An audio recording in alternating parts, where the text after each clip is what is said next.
It's time for Sports Day. Turn it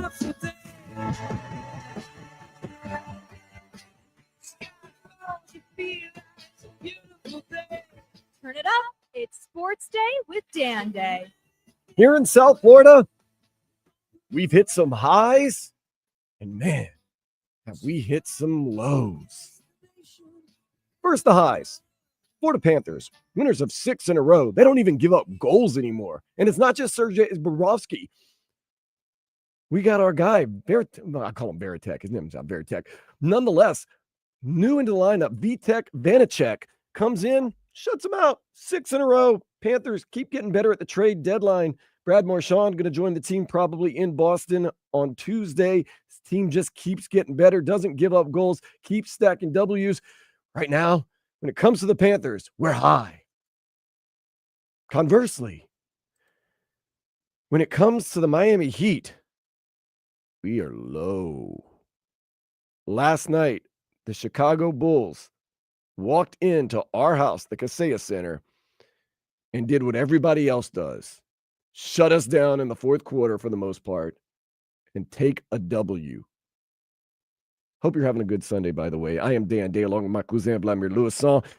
Another, I would say, weak performance by the Miami Heat last night. A 19-point second quarter, a 20-point fourth quarter, and a loss to a team that you're probably going to see again in the play-in, to the Chicago Bulls. Do you even want to do the play-in? Yes, I do. No. Yes, I do. I think the Heat are doing a great job of showing that they want. I mean, they're always going to play hard, but listen, man, you might as well get all the lottery balls. This is bad, bro. It's like almost every fourth quarter, if they have a lead, you should go to your hard rock bet and take the other team. This team has no closers.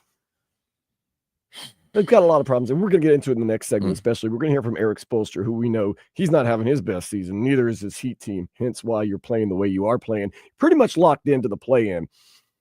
But I thought last night, playing what seemed to be an inferior Chicago Bulls team, although now they've beaten us 2 times in a row since we faced them.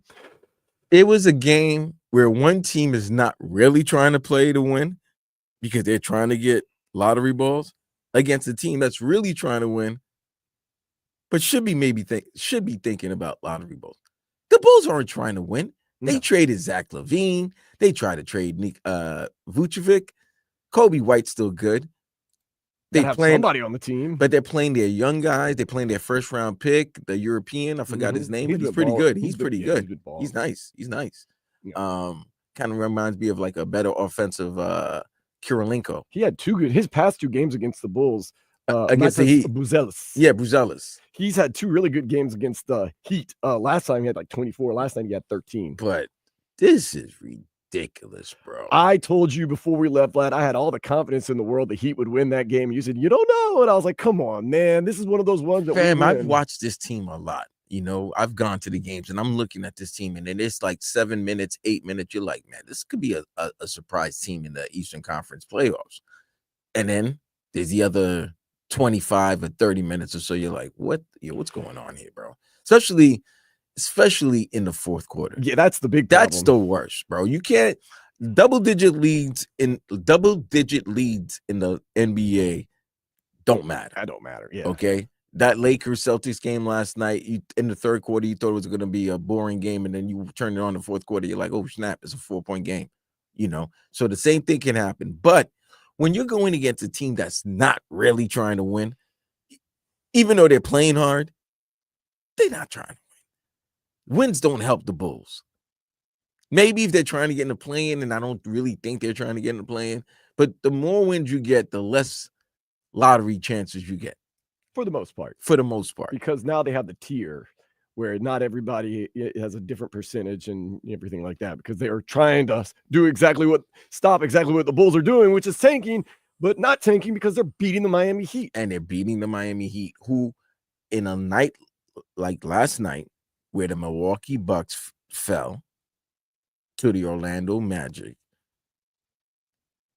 and I believe the Pacers also, and the Hawks won.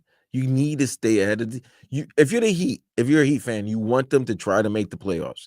You rather them play the 7-8 so they don't got to play 2 games. They win 1 game, they're in. But if they fall 9-10, I don't see the Miami Heat winning 2 playing games. 2 playing games at that. But I think I have a good example. Last night's game, a microcosm of basically the season. I think the best way to explain this Miami Heat team this year, and I know we're at the lowest of the low, it seems like, they are Dr. Jekyll and Mr. Hyde. That's why their record is 29-34. They have some good wins. They've beaten the Cleveland Cavaliers. They have some bad losses. Last night's loss wasn't pretty. But also, just look at it quarter by quarter. The first quarter, 36 points. Hey, fast start. This team's ready to go on a back-to-back. So they're up by 12 at the end of the first quarter. And then in the second quarter, they scored 19 points. Dr. Jekyll, Mr. Hyde. Okay, come back in the third quarter. They reassess everything. 34-point third quarter. All right. We had a little dip, but we were back. We scored 34. But at this point, Vlad, are you at the game last night? Did you go? I did. Did you start, as that fourth quarter began, getting that sinking feeling? Uh-oh. Uh-oh. No, I already knew. You already knew? I put a wager. So once again, Dr. Jekyll and Mr. Hyde, 36 in the first, 19 in the second. That's unexcusable. 34 in the third. Okay, what are we going to do in the fourth? We know we have problems in the fourth. Let's fix it. You get outscored 36-20 in the fourth quarter and lose 114-109. That is the definition of Dr. Jekyll and Mr. Hyde. Good, bad, loss. Pretty much that was my night last night. I went to the Panthers game. That was great. We're high. You were high. After the Panthers game, you are probably super high, right?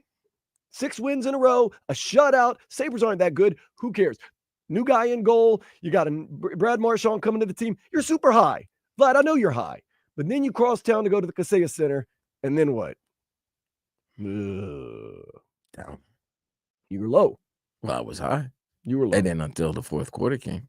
Yeah. It went low. Did you get the collective feeling in the building that everyone was like, uh-oh, come on, guys. Come on, guys. It's the Bulls. Or did everybody just kind of throw their hands up and say, this is how we are? Dude, I think the fans have realized what this season is, man. This is going to be a lost season. Not because, and it's just because they're stuck in mediocrity. Now it's getting worse than the mediocrity. You might be like lower mediocrity. You're kind of on the lower end of mediocrity. Although Bam Adebayo gives you 22, Andrew Wiggins gives you 22, Tyler Hero gives you 21, Terry Rozier 15, Duncan Robinson 12s.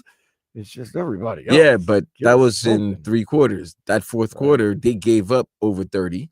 They gave up, what, 39? And they only 36. Scored 36, and they scored 20. You got outscored by 16 points in the fourth quarter, the money quarter, by the way. Right. You also only scored 19 in the second, which is unexcusable, but at least you only gave up 24 points. But still, you scored great first to begin the game and to begin the second half, and then in the fourth quarter, and right before the halftime, and right before, the last quarter of the game. You had a double-digit lead going into the fourth. And then you lost by 5. Right. Gave up 6. You got outscored by 16 points in the fourth quarter. Oh my goodness. And it's not something that just happened. This has been a steady examples of the Miami Heat blowing leads from last season, and really more so this season. So now it's not. Check out the Heat season this year. You either blow big fourth quarter leads, or you score single digits in the fourth quarter. What the hell's going on here? Man, it's like that Kesha song. We are who we are, man. Dude, that's crazy. You either lose big double-digit leads in the fourth quarter, or you score single digits in the fourth quarter. Have the lowest scoring fourth quarters in league history. Yeah. That's happened throughout this season. Think about that, bro. You called the timeout when there wasn't a timeout. Yeah, that really kind of started the downward spiral. Okay. You scored single digit fourth quarters like twice in a span of like 6 games. And you've blown, at least to my account, 12 to 14 double digit leads in the second half. Yeah, that's bad. It's rough. But like we said, even if they lose out, they still might make the play-in. So you're pretty much going to make this play-in. For what? To get annihilated by Boston? I'd rather my team be in the play-in than not be in the play-in. To get annihilated by Boston. I got a team out in the West that has no shot whatsoever. It's not that fun. Who also got blown up by 20 last night? To get blown out by Boston. Well, you say that. There's 8 seeds that have gone all the way to the NBA Finals. Multiple times that's happened. So you got to play the game. Hey, bro. But this team is not going to make a run in the playoffs. Is there a glass of water right there that's half full? Because I love your just positive. Hey, man, the team is who they are, man. Their record says who they are. They're 5 games below 500. Yeah, they're not even a 500 team right now. Okay, They're not playing like a 500 they're not team. beating They're no- not even playing like a 500 team. They're not beating no Boston Celtics. No, we saw how good the Celtics were last night. They handed They're it to the not beating Lakers. they're not beating any of the teams in the Eastern Conference. I know. So regroup. Let's just keep playing. Let's play it out, man. That's what I always say. I'm there for the games. I enjoy them no matter what. Get some wins here. They're going to lose to Charlotte tomorrow night. I hope not. Let's get some headlines. There is some breaking news that we need to get to. Apparently, Myles Garrett and the Browns have agreed to a deal. Mr. I want to be traded to a contender. I'm wasting my time here in the Browns. The Browns said, okay, how about we pay $40 million a year, $123.5 million guaranteed. Are you wasting your time now? No, we're cool. We're cool. Cousin. We're cool. What did we say when this first came out? We're cool. We looked at his contract, and what did we see? Uh-oh. He has 2 years left of no guaranteed money. Wasting my time in Cleveland, he says. Right. So it's either get traded and to go to a contender where you get paid, or get paid very well in Cleveland, a place you've been. You can't let him go. Like that's that changed, but that changes everything now, my guy. Right, because now they got to go for a quarterback instead of Abdul Carter, which is the edge rusher from Penn State that everyone says is the best player in the draft, just like Chase Young was a couple of years ago. He's been a journeyman in the NFL. So that changes everything. What are they gonna do? I still think that Kirk Cousins is gonna be the quarterback of the Cleveland Browns. I think they're gonna sign him. They're picking second. Well, because here's why. You sign Myles Garrett, you don't need Abdul Carter. No, but you need a quarterback, but you're still stuck with the nasty work of Deshaun Watson. You had to borrow from the bank of Deshaun Watson to get under the salary cap. Yeah, but you can get a rookie contract quarterback for 4 years. You can, but then that's if Cam Ward's there. Cam Ward or Shedeur Sanders. I don't know if they want Shedeur. Well, we don't know what they're thinking. We just know that they're thinking about paying Myles Garrett a ton of money. But but the obvious thing to do would be get one of those, whoever's available, take them. It's an easy choice. No pressure, too. Notice, like Jaden Daniels, Washington, easy. Don't have to second guess anything. We've seen that a lot of times. The second pick is the easy pick. I get that. But they also have that albatross that is terrible. But the Deshaun Watson. There's no way. And every time you got to borrow from him, that means he's still on your books. But is there any way you feel that Deshaun Watson can make somewhat of a comeback he's in done his career? He's washed. He's 3-day-old Chinese food. Maybe worse than that. It's nothing worse than 3-day-old Chinese food. I eat it, man. It's all watery and soft. Watery. Oh my God, it's like a brick. It's like eating water. Fridge, man. Jeez. Oh, let's get to some local headlines. The Heat, 19-point second quarter, 20-point fourth quarter. Not enough to beat the Bulls, obviously. Not enough to beat anybody, really. 114-109. The Hornets are in town tomorrow at 7:30. You lose to the Hornets, you are even lower than you are right now than low. You want to add insult to injury? You want to throw salt on the wound? Bam Adebayo was fined $50,000 for inappropriate contact and directing profanities at a referee following the Minnesota Timberwolves loss Friday. He feels he was fouled by Julius Randle on the game's final shot. As a Heat fan, you say, yeah, he was fouled. If you're just watching it as a basketball fan, you got it. Nah. Did you think it was a foul? There was contact. Nah. There was contact. Okay. But, I mean. Not that season. It's not that type of season. Right. Your luck isn't like that right now that you're going to get the benefit of the doubt of that call. So now Bam's going to have to pony up 50 G's. Whew. Vitek Vanacek. First game as a Panther, huge success as he helped shut out the Sabres 4-0. The Cats, winners of 6 in a row, head to Boston to take on the Bruins Tuesday at 7. We're expecting that to be Brad Marchand's first game with the Panthers, back at the place that he's been for 20 years in Boston. Should be an interesting, fun one. The Rat is now our Rat. Damn. 37-year-old Brad Marchand. Yeah, I think he's 36. He's 37. Is he 37? Yes. Goodness gracious. Brad Marchand is 36 years old. Turning 37 when? May 11th. Yeah. That's like in 2 months. He'll be 37. Don't age people, man. He'll be 37 in 2 months. Well, don't do that. Inter Miami are hopeful Lionel Messi will play tonight as they host Charlotte FC. It's actually at 4 o'clock, Chase Stadium. So Javier Mascherano says he's been a full participant in practice all week, and he is optimistic that he will play today at 4 o'clock. So we're going to remain optimistic. Optimistic that the Canes can win one game, at least, against UConn. They lost last night. Who's it? The baseball team. Because I was thinking, I'm like, what Canes team we're talking about? Florida Panthers insider George Richards just texted me, Marshawn's not playing for at least 3 weeks. So we were hopeful to get him in Boston. He's still dealing with that injury. So 3 weeks. George Richards, we appreciate you very much for that. We appreciate Florida Hockey Now. So he's a short-term rental, but and we remember, if he plays in 50% of the Panthers, that first 2 playoff series, that pick, the second pick that we traded for goes to being a first pick for the Boston. First round pick. Second round pick turns into a first round. That would now be a great pickup for Boston. So if he's going to miss 3 weeks, he's not hitting those 50. He's not hitting that 50%. Well, they're probably saving him for the playoffs. You never know. But that's what I'm saying. They're going to have to ramp him up, though. You said 50% of what? Yes, in the first 2 in the rounds. first 2 rounds? First 2 rounds. Yeah. Oh yeah, he could do that. Yeah. That's gonna be a great line right there. If we can get Matthew Tkachuk back. Ooh, man. And we will. From what I'm hearing, Matthew Tkachuk's injury, not all that when I say not all that serious, I was like, what happens if he can't come back? When they're like, from what I'm hearing now, once again, insiders are saying that he will be back for the playoffs. So we shall see. The Dolphins have placed right of first refusal tender on cornerback Kader Kahu. So it's kind of like what they do in the NBA. He's a restricted free agent. He can go out, he can take offers, but the Dolphins have the right to match that offer. And since Kader Kahu was an undrafted player, if for some reason he were to be taken from, quote unquote, taken from us, we would get some type of draft compensation like the 5th round or something like that. But yeah, so the Dolphins have the right of first refusal with Kader Kahu. Some people might say, oh, okay. Some people might not care.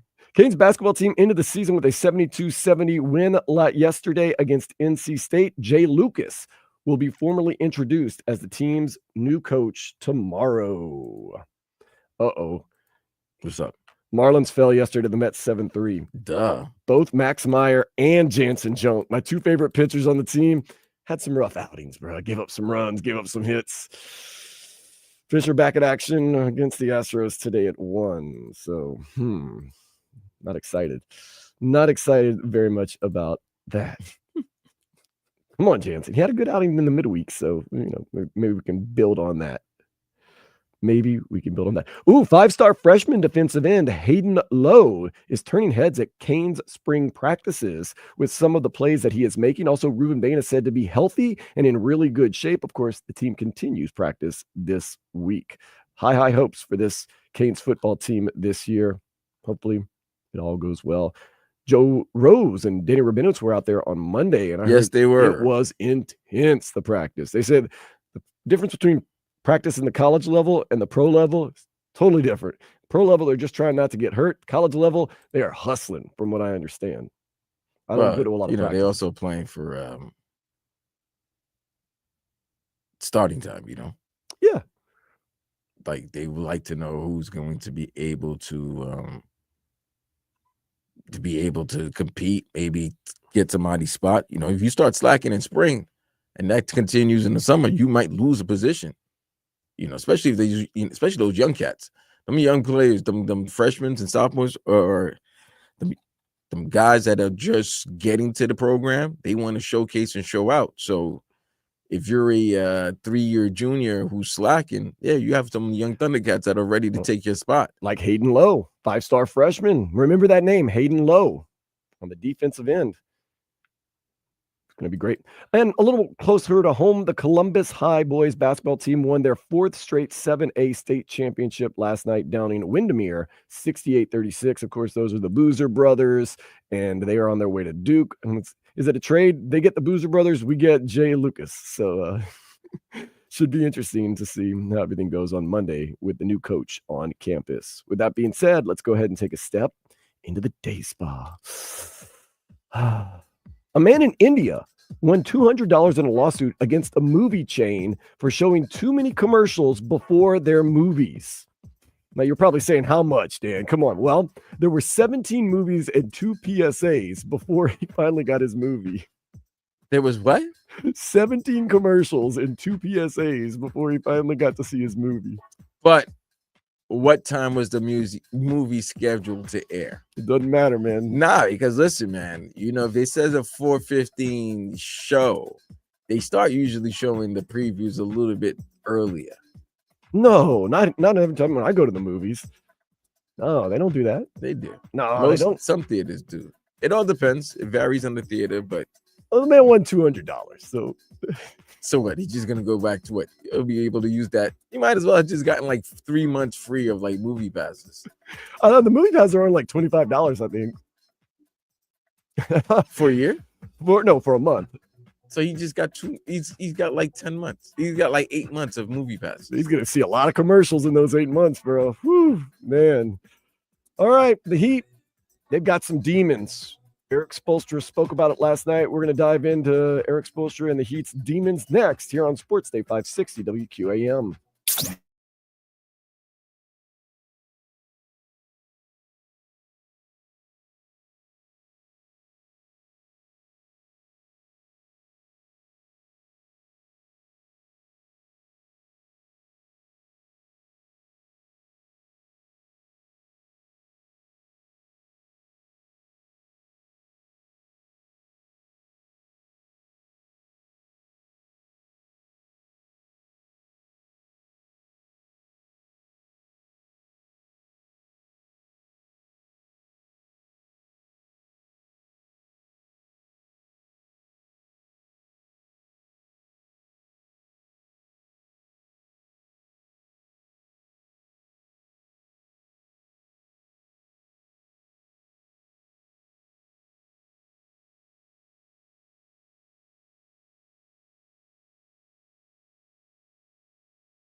free Odyssey app. Don't miss out. Download it today and make WQAM your favorite station. Yeah, this album is dedicated to all the teachers that told me I never amount to nothing. To all the people that lived above the buildings that I was hustling from that called the police on me when I was just trying to make some money to feed my daughter. Disappointing game from the Miami Heat last night. Disappointing season, really, from the Miami Heat all year long. Will it get any better? I don't know. They got to figure out a lot of things, especially the fourth quarter, which has been absolutely abysmal lately for this Heat team. Last night, they only scored 20 points, outscored 36-20 in the fourth quarter by the when I say lowly, the not so great Chicago Bulls in a game where you're at home, coming off some tough losses. Seems like the recipe for the fourth quarter, try to play defense and try to make baskets, but don't really succeed that much in either one of them. That's kind of one of the demons the Miami Heat are facing. And post-game, Eric Spoelstra kind of addressed some of those demons. I'm not taking anything away from their driving, ability and how they got into the paint those last 6 minutes. But when we're dialed in, we're great at defending that. I think, the missed shots, guys being out of rhythm, handful of poor decisions, just turned the momentum, where we didn't have that necessary resolve. And again, my ownership part of it would be, if we had some fresher bodies and fresher minds, maybe we would have, the ability to withstand that. So we're all in this together. That's what I told the group right now. I'm fully with them. Everybody is this is an opportunity for all of us to face, our demons, to get past this. This is not something that's comfortable for any one of us. And I see something amazing on the other side, if we can collectively overcome this. Eric Spoelstra is just kind of trying to figure this thing out. It's a combination of it's kind of in their head in this fourth quarter, not really taking good shots, not really getting lucky and making shots, not playing the best of defense. Other teams just trying to get to the paint and score on them. And Eric Spoelstra's had some weird rotational lineups, like you said. You just said teams are going inside the paint to score on them, right? Mm-hmm. Don't they have a 7'2" rookie who's getting 12 rebounds, 2 blocks, 2 steals? Yes. Isn't that somebody who might impact the paint? He's not always in there at the very end of the game. I wonder why. If he's doing that in 3/4 of a game, what makes you think he can't do it in the last quarter of the game? I'm just asking. I'm not a 2-time NBA champion head coach, but I'm just asking. Very interesting question. I'm just asking. So he needs to get fresher bodies in there. I mean, isn't a 22-year-old rookie a fresh body? I'm just asking. I'm just asking, folks. I mean, you know what I mean? I remember with the Cavaliers, he said he pulled him out because he felt as though the only way you could blow a big lead to a team like Cleveland was if they got hot from three and started hitting threes. So he had to get the big guy out of there, and they still blew the lead to the Cleveland Cavaliers. Interesting. It's like this team is not going to really go anywhere, right? This season. So play the young guys. See the nucleus that you have going into next season. You want to see Pele. You want to see Nico when he's back. You want to see Khalil. You know you have an all-star in Tyler. You know you have an all-star in Bam. Like, you have a really good nucleus. Are you missing a superstar? Yeah. Can you go for that during the offseason? Probably. Is there a better chance after the 26th season? More than likely. But, I mean, you got to play them now, bro. There's only 20 games left. See what they can give you going into the play-in. Maybe you catch a spark, and those kids get their first playoff experience with being young. That's something I can, if you tell me that, If you show me that, I could be like, all right, this season wasn't a lost season after all. The kids got some time. The kids, they earned their stripes, and they look like they can be real NBA players and solid NBA players and a good nucleus and good players for a winning team because they're in a winning culture. But you're not doing that.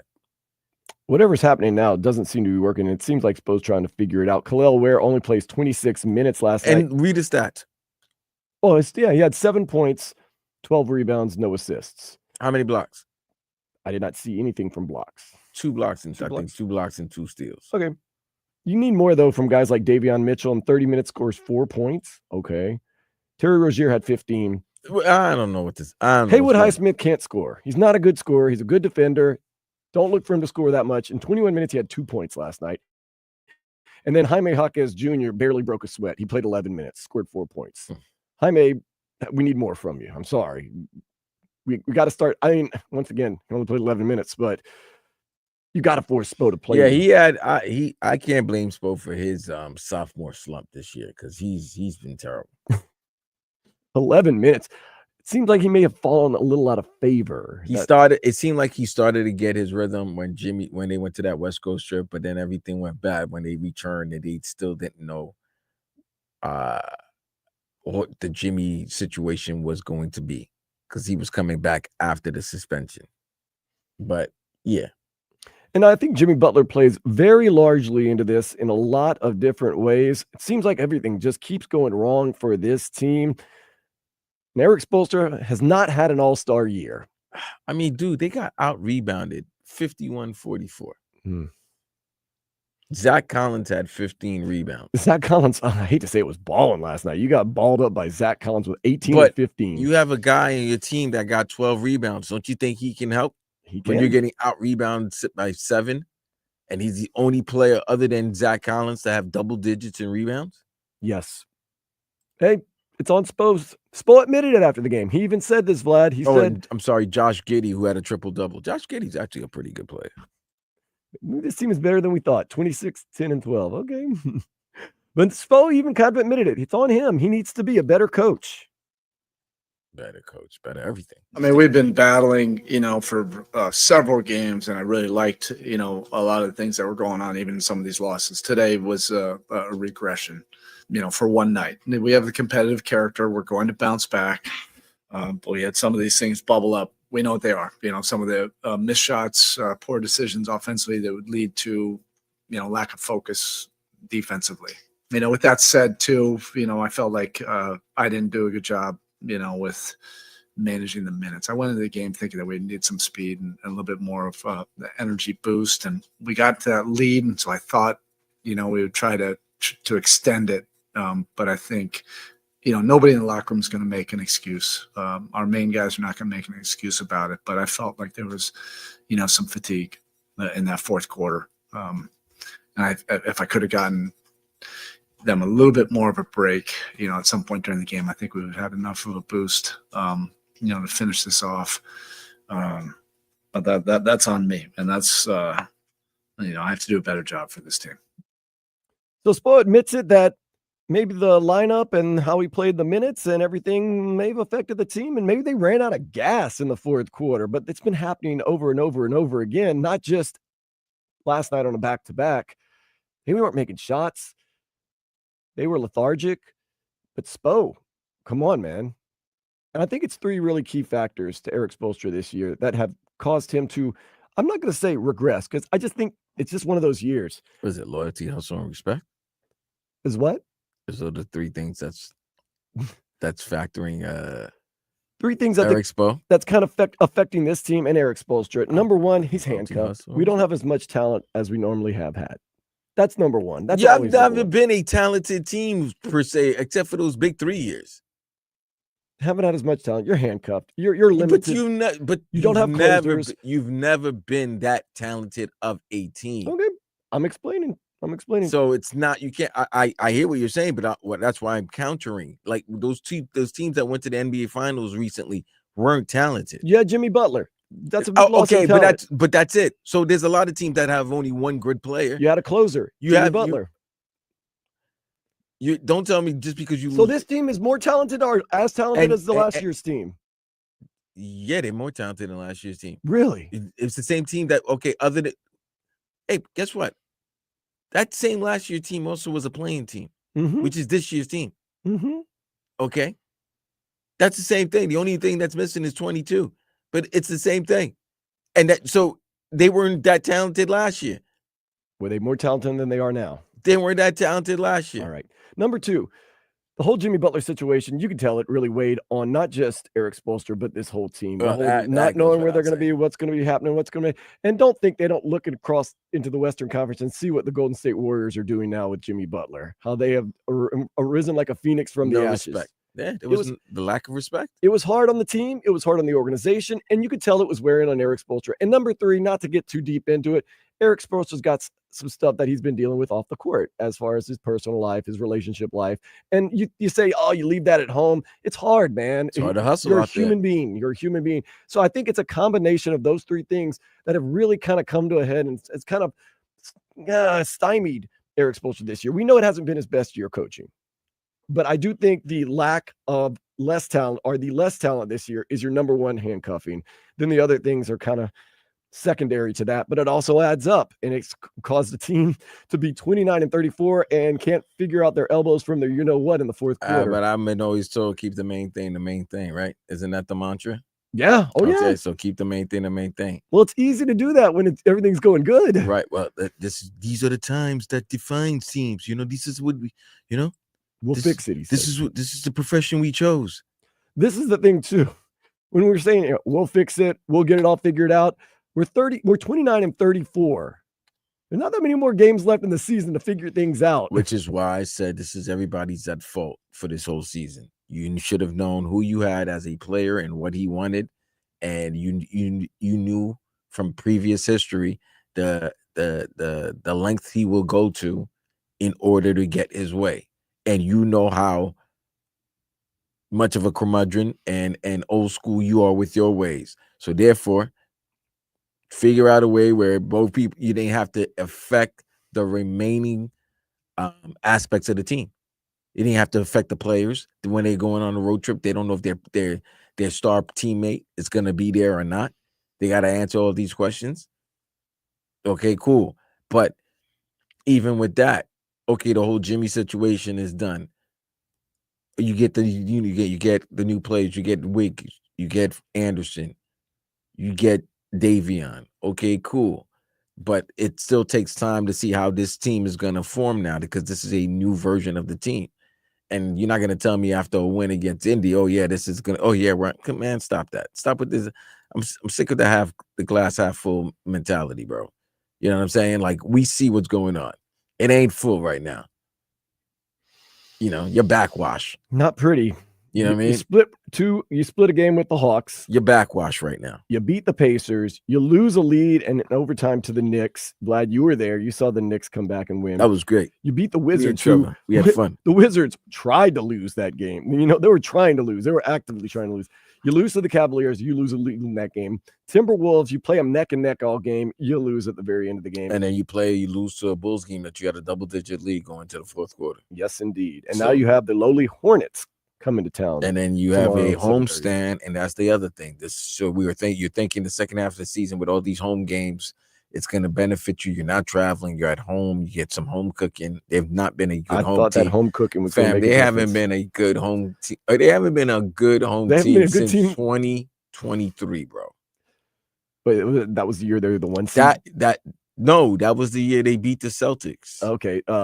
And then when they lost to Denver. So you got a murderer's row. So you better beat the Hornets, because then you got the Clippers coming to town, the Celtics coming to town. You go to the Grizzlies, you go to the Knicks, Pistons come to town, Rockets come to town. Goodness gracious. Yeah, that's not easy. You're going against teams that are contending for a playoff positioning. Yeah. So right. They have a lot on the line. And each team has a star. Like you saying, okay, here's the other problem now. Has Tyler regressed after getting the All-Star nod? It seems like ever since he was announced to the All-Star team, the edge of his game, his edginess has kind of, like, he's had a couple of good games, that 40-point game, but his three's not the same anymore. But I think it's just a long season. Because who's been playing well? Bam. Bam's been put. His game has stepped up. I think he's playing without the weight of being captain with a Jimmy Butler issue. So then what's wrong with this team? This team is good for 3/4 of a game, or at Like I least said, 2/3 of a game. They're not deep enough. They're psychologically kind of caught up. The rotation's a little weird. They don't play defense in the end. They don't make shots in the end. They catch L's at the end. 305-567-0560 is the number to text in. You can also jump in on the YouTube and Twitch. Just go to 560 WQAM. We're going to be with you till 4 o'clock. Going to read some of your texts and messages next here on Sports Day 560 WQAM.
Just download the free Odyssey app to listen to all of our shows live or on demand. Plus, there's the cool rewind feature where you can listen to any part of any show you might have missed anytime. Get it now and make WQAM your favorite station.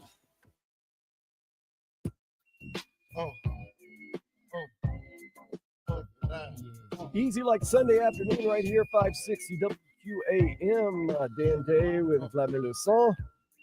This is Sports Day. We're taking you up till 4 o'clock.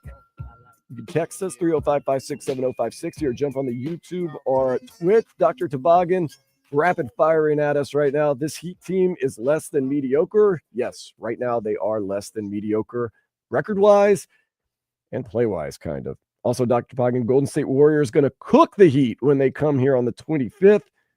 Vlad, I'm gonna say that remains to be seen, but it seems like they cooking them, B. Yeah, that's you're putting that out there. Chef Curry's gonna cook them up, and the butler's gonna serve them. Oh, nice play with words. Dr. Toboggan also says all-star fat cat syndrome for Hero. He does seem to have lost a little bit of his edge after being announced the all-star game, although he's had some really big games. I think it's just a long season, and he's just had a lot on his plate. Tyler Hero. Man, nobody's had a longer season than Bam. Like, remember, he was in the Olympics, so I can understand maybe a little bit of his slow start. You got the Olympics, wifey, you got to take care of her because she's MVP. You got to take care of her. And I was wondering where that was going. Yeah, I mean, come on. You just wanted to make a mention of Asia Wilson. I love Asia, man. I'm so happy for man. I'm happy. Just wanted to work that in. Yeah, come on, had man. nothing to do with Bam's game. It does, man. It does, man. Love affection game in good ways or bad ways. Okay. And he had to deal with this Jimmy BS as his first year being this and you got the captain. Got to tote the party line while at the same time be a good. But you might not. Friend. I mean, and I don't want to know. I think Bam is very trusted within the organization, but I don't know if he's that trusted as of yet, where they're letting him know what's going on to the point where he's able to formulate his thoughts and able to express it to the media if asked. Because a lot of the questions, like, if it's just basic standard court, standard mantra, the next man up, blah, blah, blah. We got a handle on the court. We have enough, this, that, and the other. And it's just like, come on, guys. We know what's going on here. We see what's going on. He's put in a very tough spot. First of all, you're replacing Udonis Haslem as the captain of the team. Been here for 20 years, hands in everything, knows everyone. You're honestly, the first time you do something, you're not as good as, the second and third and fourth time you do something. And then you get put in that tough spot where you kind of have to be the leader of the team, kind of tote the party line, kind of be the liaison now between Jimmy Butler, the best player on the team, and management. It's a lot. It's a lot. So I don't envy his position, but now he seems to be a little more free, and he is playing very, very well. David Lee, he on the YouTube chimes in. Do you think the 2023 Heat will beat the 2011 Heat in a 7-game series? That's interesting to see how Butler plays versus a LeBron that struggled. No, man. That 2011 team was unbelievable. So let's see. David Lee also puts in, Spo said he didn't do a good job. Wow. I was like, he's calling it what it is, man. He's calling it what it is. Also, Rawchild says the Heat have to go 12-7 to get to 500 as the season goes on. Yeah, and that, like we said, that schedule is no walk in the park. No. So, we'll see. No, it's not. I mean, you got a tough, like you just said, this homestand, minus Charlotte. Yeah. You got what? The Clippers Wednesday, Boston Friday. Clippers Wednesday, Boston Friday. Then you go to Memphis Saturday. So that's a back-to-back. So you got to go against Boston and Memphis. That's tough. Then you get a day off on Monday. You're going to go to the Knicks, Madison Square Garden. Then on the Wednesday, you get the Pistons. Then on the Friday, you get the Rockets. That's boom, boom, boom, boom, boom. Well, that Knicks game might be tougher. I mean, might be easier for you guys because Brunson's hurt and he's going to miss 2 weeks. So I don't think he'll be back for that game. But you have to make a decision right now, man. Are y'all playing for the play-in to try to make the playoffs, or is it just time to just No, it's play in or death. scale back. Well, no, it's play in or not, man. Number one, the Heat don't do that. But number two, you're pretty much kind of, like we said, locked into a play in spot no matter what. Whether you go on a big winning streak or losing streak, it's going to be hard to get out of the play in because you are currently 5.5 games ahead of the 76ers, who are just a dumpster fire. And they're in 11th place right now. So that would be last play in. But then again, I mean, like, you're half a game behind the Hawks for the 7th spot, but they've got the win. They got mostly wins on you. Pistons are 8. Let's see. The Pistons, goodness gracious, they're 5.5 ahead of you. So yeah, you're not getting a 6 seed, buddy. No, you're not, and you're not going to fall out of the play-in. No, you're not falling out of the play-in. So you're somewhere you're 7, stuck. 8, 9, 10. You're stuck in mediocrity. Yes. Which you've been in all year, which we should have known because they brought the exact same team from the past 2 years that was in the play-in back this year. No significant changes. So to think that, oh no, we just need to get healthy and play more. We kind of hinted at that at the beginning of the season. We are who we are. And if we don't get playoff Jimmy on a magical run and Giannis maybe getting hurt a little bit, Joe Mazzulla has more experience now. He's not a rookie head coach anymore. Nah, we can't diss him no more. No, he knows what he's doing. He definitely knows what he's doing. Learn from his mistakes. He got cooked by Spo in his rookie year in the Eastern Conference Finals. But ever since then, he's learned his lesson. He's been great. And the Celtics, once again, showing you why they're the champs last night, taking care of the Lakers in a big game. That was a nationally viewed game. Very interesting. Very good. But yeah, we are a less than mediocre team right now, Vlad. 5 games below 500 is pretty bad, my G. Yeah, and terrible fourth quarters, losing big leads, and the Bulls, who are not in any type of mood to win. Like they weren't in any. Bro, that's a bad loss. That's 2 bad losses, man. That's yes. 2 bad losses at home. It's just. It seems like ever since Derek White hit that to put back in game 6 of the NBA. No, was it game 6 or game 4? It was game 6, right? It was game 6, yes. And then we went and blew them out in Boston. Right. Game 6. Ever since he put back in game 6 in the Eastern Conference Finals in 2023, the Heat they've lost all home court like prowess. Like there's no home court advantage. The Kansas Center is not a home court advantage for them. No. Teams go there, they win. You could have a double 20-point lead, 19-point lead, 12-point leads going in the fourth quarter. Nobody's afraid. Well, that's the thing. I don't know if it was so much the Bulls last night in the fourth quarter as the Heat. Just couldn't get out of their own way. Couldn't help themselves. That's a big problem. Because it's not just the Bulls that have done it to us. Maybe it's not being done to us. Maybe we're doing it to ourselves. Eric Spoelstra says they'll get it figured out. When? That's a good question. He did not put a timeline on when things will get figured out. He didn't say this year. He just said this will get figured out. Figured out sooner than later, hopefully. But the play-in seems like it is an inevitability for our Miami Heat. Better beat the Charlotte Hornets. Going to get you caught up with everything happening in the world and around next here on Sports Day 5 UQAM.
Back on Sports Day, Panthers, winners of 6 in a row. The Heat, they just keep losing the fourth quarter leads.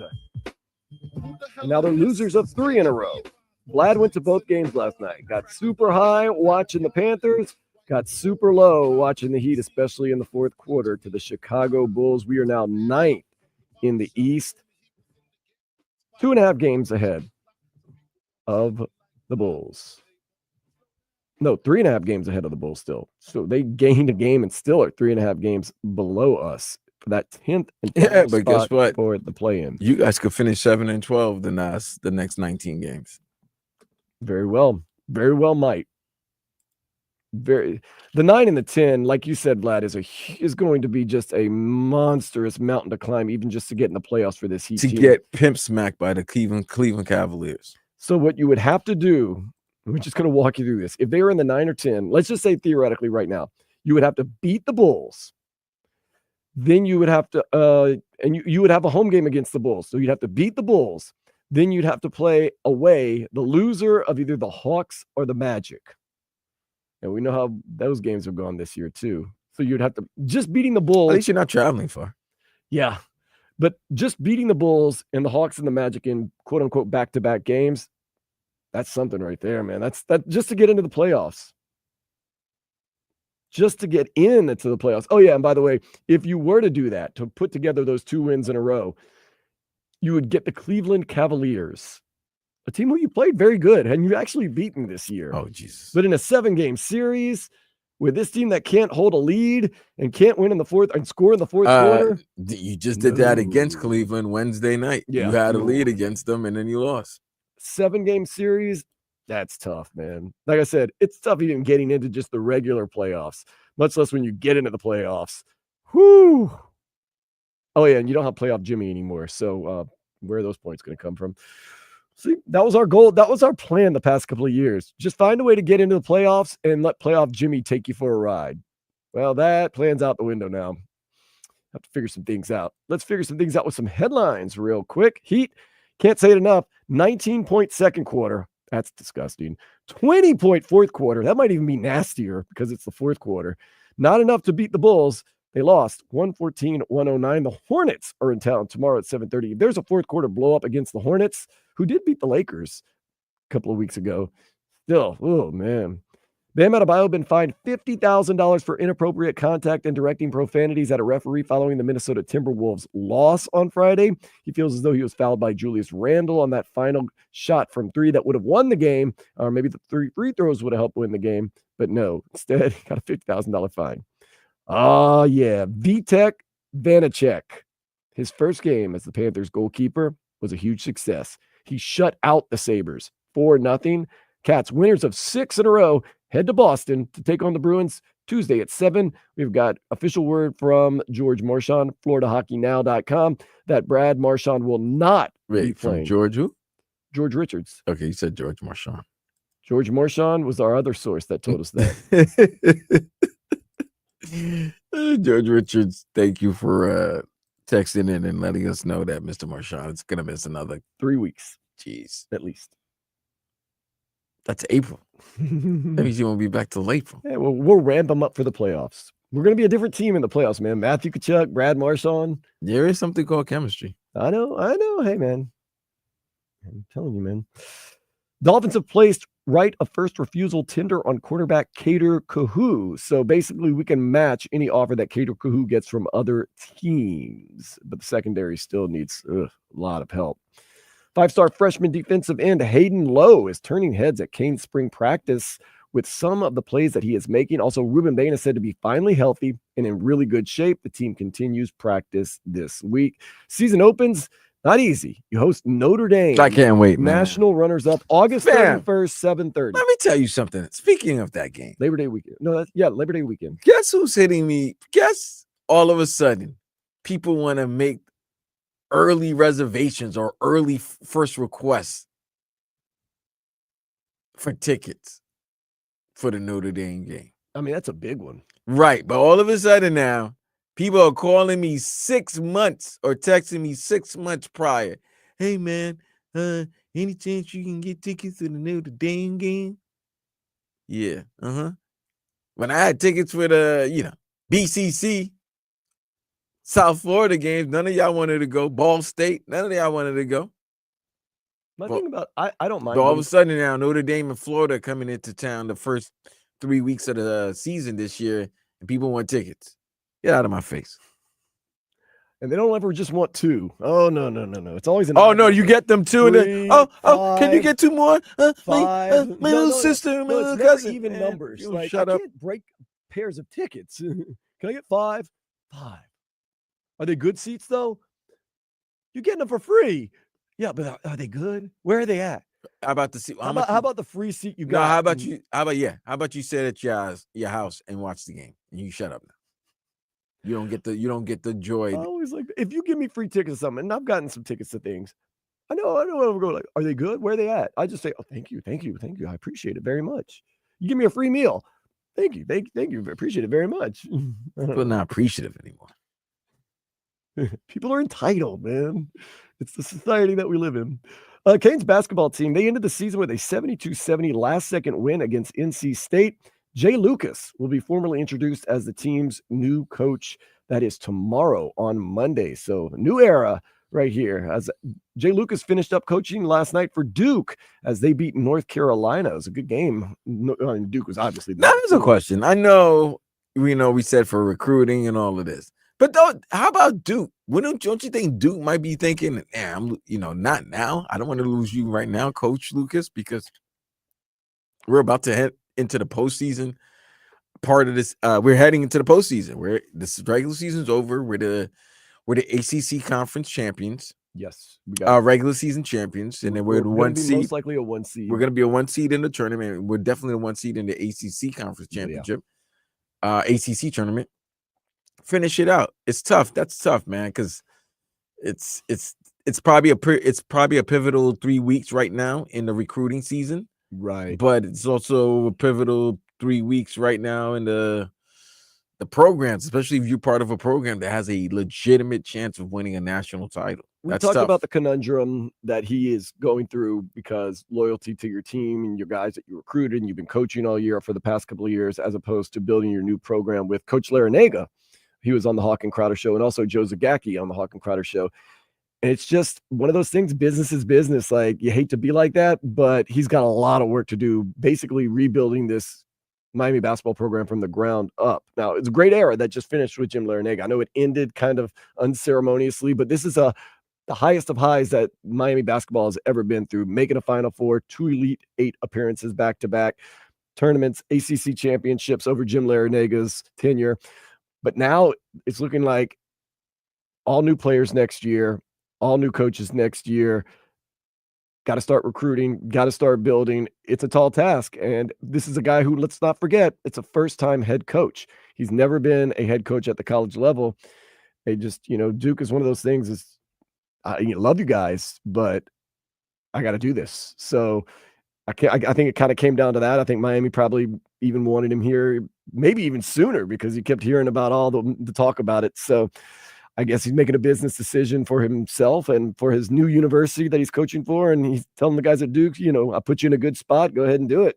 We'll see. Canes baseball team, they've kind of hurt me this weekend. They lost 2 in a row to UConn. They're about to get underway right now at Mark Light Field. They lost last night, 12-8. Daniel Couve, he did hit a home run, though, so that's always good. The Marlins fell to the Mets 7-3. Both Max Meyer and Jansen Junk had rough outings. The Fish and the Astros getting underway in just a couple of minutes. Also, Javier Mascherano is optimistic that Lionel Messi will play today for Inter Miami as they host Charlotte FC at 4. Number 10 was a full participant in practice this week. Interesting. Messi plays tonight, maybe because it's an MLS game and they, want to keep pace in the MLS, but also Messi most likely will play Thursday in Jamaica. Stop. What? Stop. What am I stopping? He's going to play because of MLS game. Yes. And he needs to keep up in the standing. They've only played 2 MLS games. They want to keep up their points. Oh, man, please. No, he's probably just legitimately now starting to become healthy again, so he'll play. But I don't think he's... It was most likely a load management event, though, Vlad. It could have been a load management, or he might have actually pulled something. No, they said muscle rest. Muscle, it ain't muscle rest. He pulled something, bro. Muscle rest. Nah, he pulled something. He pulled something. I saw that game.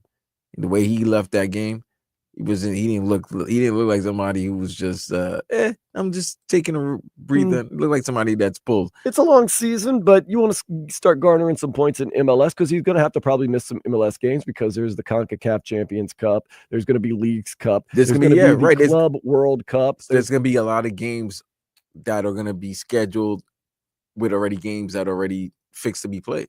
So they're optimistic. Like we just saw that last week. What was it, like 3 games in 7 nights, 7 games? This week it is 3 games in 7 days. Right, but they also had 3 games in 7 days not too long, like Sunday, 2 weeks Thursday, ago. Sunday. Yeah, right, when they were Sporting KC, right, when they were playing Sporting KC.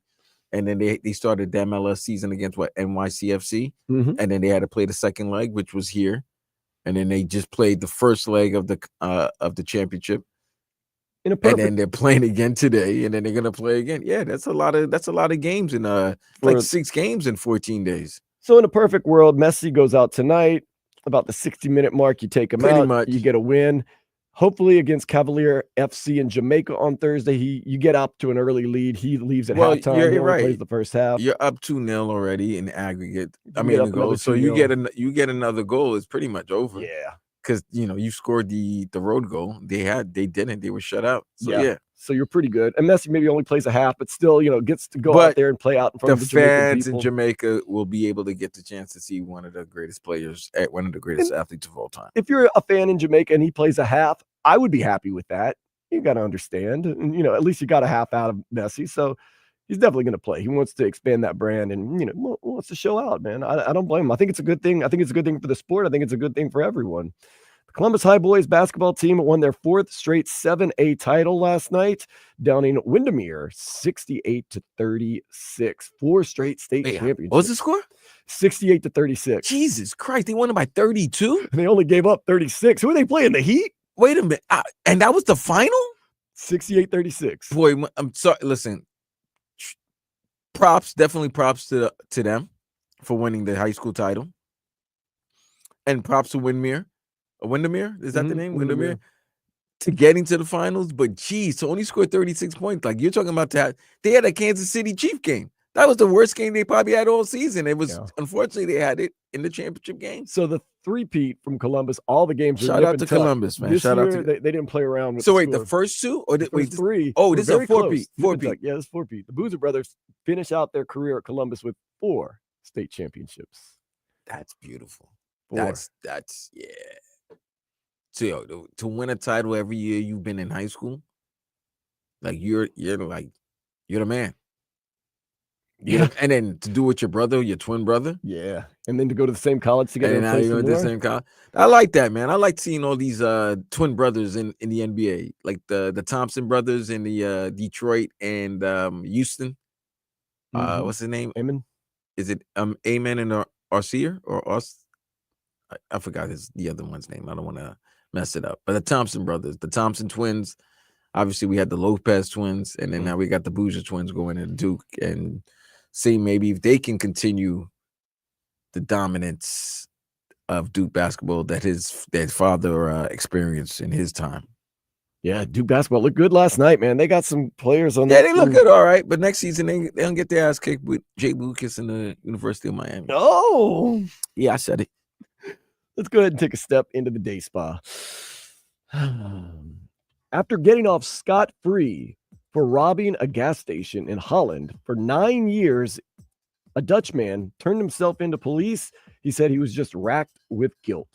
For 9 years, you've been doing something, and all of a sudden you get racked with guilt? That's stupid. Get out of my face with that. That's BS, man. You got away. You've been getting away with it for 9 years. No, he did it 9 years ago, just once. Oh, he did it 9 years ago. Yeah, it wasn't a string. It wasn't a rash of robberies. It's one time. It's one time, and you make mistakes in life, So why 9 years later you feel bad? You're racked with guilt. Why are you racked with guilt? You must, unless you did something like, did you tie somebody up? No, just got away. All right, then. Yeah. So you know what's worse than racked with guilt, Vlad? What? Sitting in prison. You can feel real racked with guilt after doing that. I can feel racked with guilt and freedom. I thought I felt guilty that I did that 9 years ago, but I feel even guiltier now that I was stupid enough to admit to it. Now I have to go to prison. Hey, listen, if you're racked with guilt, just shrug. Just be like, and that's it. Now Hey. you're gonna be racked with guilt inside of prison. What Yeah, you do? Bless me, Father, for I have sinned. My last confession was whatever. 9 years ago, I robbed a gas station. What? all right, that's it. Go do your penance, whatever it might be. 10 Hail Marys, 20 Our Fathers, 3 and rosaries, and you're out, and man. you're out, man. And wouldn't you rather be straight with the big man upstairs than with the law? Oh, you're definitely gonna be you're gonna be all right with a big man, all right. You're good. He gonna send you to the upper room. Yeah, you're good. You're good. Yeah. When the Oh. lights are out. Oh, talking about a different big man Yeah, upstairs. that's Oh, what I'm no. saying. Oh. Yeah, because now you turned yourself in. You're gonna have to do time. Yeah, no. Dumb. Stupid. Well, Vlad, one of your favorite times is about to start tomorrow. It's called the legal tampering process in Woohoo! the NFL. Stupidest thing ever. We'll see what type of legal tampering the Dolphins need to do to get this season on track next year. That is next here on Sports Day 560 WQAM.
missed. Biggie Smalls is the It is legal tampering season starting tomorrow, where teams could basically flirt with other free agents and try to get them to their team. Miami Dolphins need to overhaul a lot. So when I need Miami Dolphins information and even suggestions, I go to my dude from the Miami Herald, Omar Kelly. Been covering the team for years and does it as well as anyone else. He recently wrote a piece on MiamiHerald.com, an ideal free agent plan for Miami Dolphins, 6 moves that they can make. Starting number 1. Miami's already shaken down Teron Armstead and Bradley Chubb, creating roughly $25 million in cap space this offseason after tendering Kader Kahu, a restricted free agent. Wouldn't stop there, though. He said he would shake down Jordan Brooks, a $6 million roster bonus. Shake down is funny. When you say shake down, it's just a funny connotation I had. Like, I'm gonna shake you down. Give me my money. Lowering his base salary to create another $5.7 million in cap space. He'd also borrow from the bank of Tua, reworking his contract. And that's the thing. All these guys that sign these big deals eventually have to give some of that or defer some of that money back. And it happens the following year. Look what happened in Dallas. Dak Prescott and CD Lamb, they both are deferring money to free up cap space. That's going to happen with Tua. That probably happens. That happens a lot with a lot of these contracts that get signed. Listen, Omar says the reason you might want to do that, sure, it might hurt you in the future, but Chris Grier is in a win now situation. If he doesn't win this year, well, all those problems go on to the next general manager. But look, you're the perfect. You know exactly about this. You're general manager for your other team in the NFC, and from your hometown. That guy's been abusing that black card for the last 20 years, and it finally caught up on him. But it was a good 2 decades of competing and having contending teams try to win a championship. So Chris Grier, if he can get another extra 20 years, I think he'll do that. Oh yeah. I'll rob Peter to pay Paul. Absolutely. It secures me another year. 20 years. Right. Yeah. So yeah, I think he'll do that. I'll do that. Yeah. And once again, if everything goes to crap, that's the next guy's problem. Not our And next girl's problem. Hey, man, look, I looked out for you, man. Mm-hmm. I looked out for you when nobody wanted to give you money. You were hurt. Number 2, speaking of Tua Tagovailoa, last season should have taught everyone what happens to the Dolphins when there isn't a quality backup quarterback. Since Chris Grier shouldn't be allowed to pick another quarterback for this franchise, yes, the trade to Josh Rosen in 2009 counts. Omar would like to go the veteran route, sticking with familiar Mike McDaniel guys like Jimmy Garoppolo, Josh Dobbs, Trey Lance. No, I don't know. Yo, Trey Lance is no better than who's that bum you had? Oh, Skylar Thompson. Tyler Huntley. Garoppolo and Dobbs both give them the Mike White offer. 2 years, $8 million with $4 million guaranteed. Whoever accepts it first becomes Tua's backup. Teddy Bridgewater, break in case of emergency. I'm down for that. I don't see nothing wrong with that. I don't. But you definitely need a capable. I think that's probably one of the top 5 most important positions in the NFL right now, because obviously he's a quarterback. If you have a starting quarterback, you need a capable backup for minimum 2 games, 4 games at max. You don't want to go if you're looking into the 6 games with a backup quarterback. That's probably I think 6 games is the max you want your backup quarterback playing or having to start. Yeah. But you want somebody who's capable and have had good starting experience. That's why the Jimmy Garoppolo is not bad. Jimmy doesn't impress me, but he wins. He does win. He does win. You know what I'm saying? Like if you he almost won a darn Super Bowl. Well, he couldn't make a throw in 3rd down with Emmanuel Sanders was wide open. He split the Kansas City secondary, but he should have put it right there, and then the Niners would have been chance. But nonetheless, he's a capable backup who, it doesn't matter how you win. It doesn't matter if the game is ugly, if it's a 13-10 game, 17-13. Just win the game so that you're not games back from teams ahead of you while your quarterback's hurt. You have to always look into the season as if Tua's going to get hurt. That's just, you always got to think that. I know For it's not the great way of thinking, but you have to learn from your mistakes. If something happens every year or something happens consistently, then there's a standard of this happening. Of course. Out of Garoppolo, Dobbs, and Bridgewater, what name excites you the most? I think a lot of people are gonna say like the Dobbs, but because he's mobile and stuff. I think Jimmy G is actually the better quarterback because of the weapons that you do have. Just get him the ball and just give it to. If Tyreek's still on this team and Tyreek's back to the cheetah of 2023 and 2022. He seems to find ways to win. He's played under Mike McDaniel before, and he's a little thirsty because he was out of the league last year. A little thirsty. He wasn't out of the. Was he out of the league? Yeah, I thought he was a backup. He was suspended and didn't get picked. Murray was suspended for drug use. And then he didn't get picked up. And they were always talking about bringing him back. But okay. Number 3, Omar says, fix the trenches. That should be Miami's top priority. That should be number 1. He says number 1. He says their top priority. They are looking to going after recently released Commanders defensive tackle Jonathan Allen. Even though Allen missed half of the 2024 season with a torn pectoral muscle, he has an impact on the field, especially against the run. He delivered 42 sacks in 8 seasons. You would offer the 30-year-old a 3-year, $36 million deal with $22 million guaranteed. Re-signing Calais Campbell, that would also be on the agenda. I think we all agree that was a very, very wise choice last year to have him on the team. And if you can get him back playing at similar to the level he played last year, that's a no-brainer. $5 million base. $5 million base. Incentive-laden deal. This is tough because it's not that I don't think Calais should not return to Miami or Miami shouldn't offer Calais a contract. I do believe that should happen. But my thing is, the reason why it's tough is if I'm Calais, and I want to go play another season, I am that damn good that I should be on a team that's contending for a championship. Right. And like Calais Campbell is one of those gentlemen that you would want that his career ends with him hoisting the Vince Lombardi trophy. Yeah. Like that would be. And his stock is high right now. It's always been high. He's older, but look what I did. It's always high. You talking about a gentle giant, like a genuine, just a very good human being who just happens to be a phenomenal athlete and one of the best defensive players in the NFL, still at his age. And yeah, I think if he wants to play another season, he has every right to choose whatever team he wants to play for. I personally for me, after being able to interview that man and knowing that man since he was in college,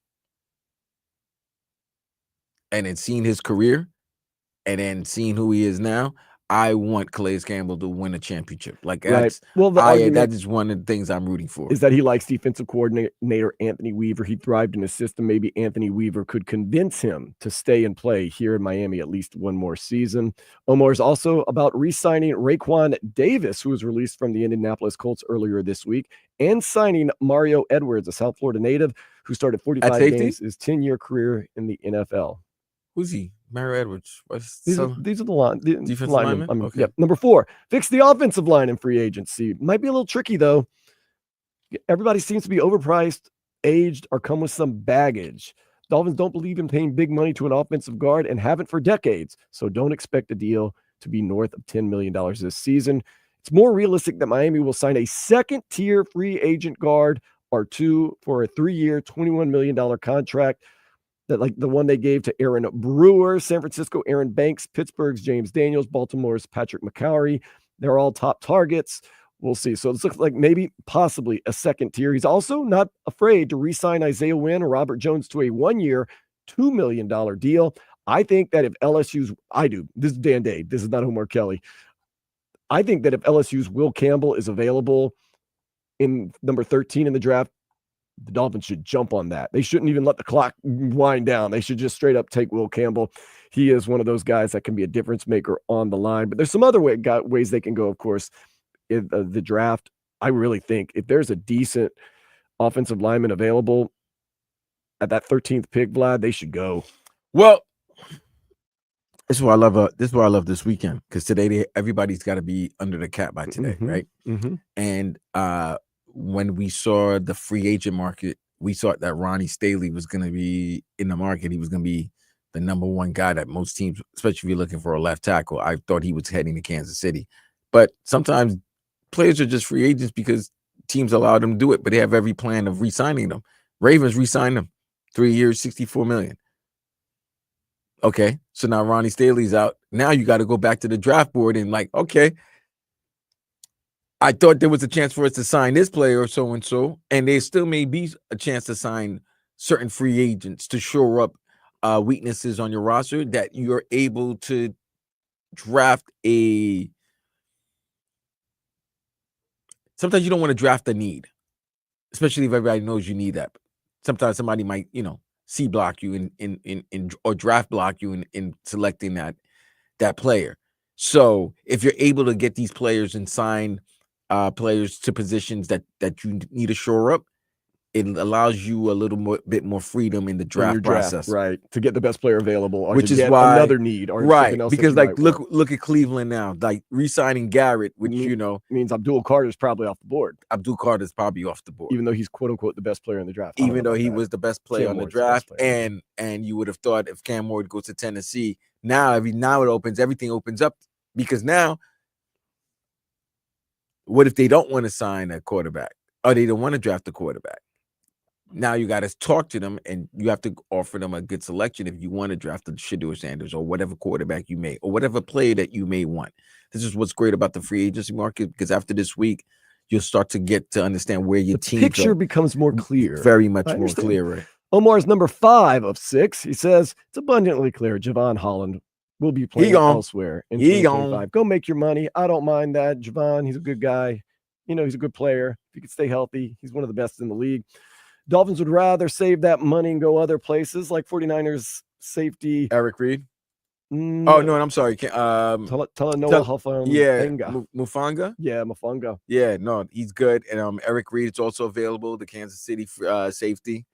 That is definitely better than the Jordan Poyer Javon Holland combo last year. And Javon is always good. Javon was always good for a comment. He always was good to the media, giving them answers, and you missed that. But the market that he wants, it's a little pricey. Yeah, for right now. And Jordan Poyer's starting days are they're in the rearview mirror. So it's looking like Miami's going to have to go after somewhat affordable safety, veteran safety. And also he's all about re-signing Elijah Campbell. He's more of a core special teams player. Put that on the to-do list. And last but not least, number 6, speaking of players to re-sign, Miami should make an effort to retain free agent linebacker Terrell Dotson and Anthony Walker Jr., but not make crazy offers. Walker deserves a slight bump from the 1-year, $1.2 million contract he signed this past offseason. Dolphins should also extend 1 year, $2 million to linebackers Duke Riley, LSU, Benito Jones, decent nose tackle, but not a legit NFL starter, Deshaun Hand, defensive lineman and upside receiver, Dwayne Eskridge, D. Eskridge, and cornerback Ciaran Neal, who's also a special teamer and a gunner. And also wouldn't mind using a little bit more of Jeff Wilson Jr. for the right price this season. So it's looking like some of the guys we already have, getting them on a decent contract and just adding to our depth.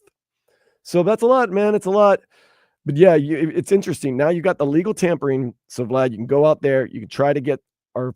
Hey, don't tell. You know what? Enough of legal tampering. I hate that. Okay, so you can negotiate, guys. It's like, really? Come on, Dan. I said this a couple of weeks. Really, legal tampering? That's an oxymoron. It's such a damn. It's not even. It's just moronic. Forget oxymoron. It's just moronic. Take the oxy out of it. Just take the oxy out. It's legal. It's not legal tampering. It's negotiations. Right.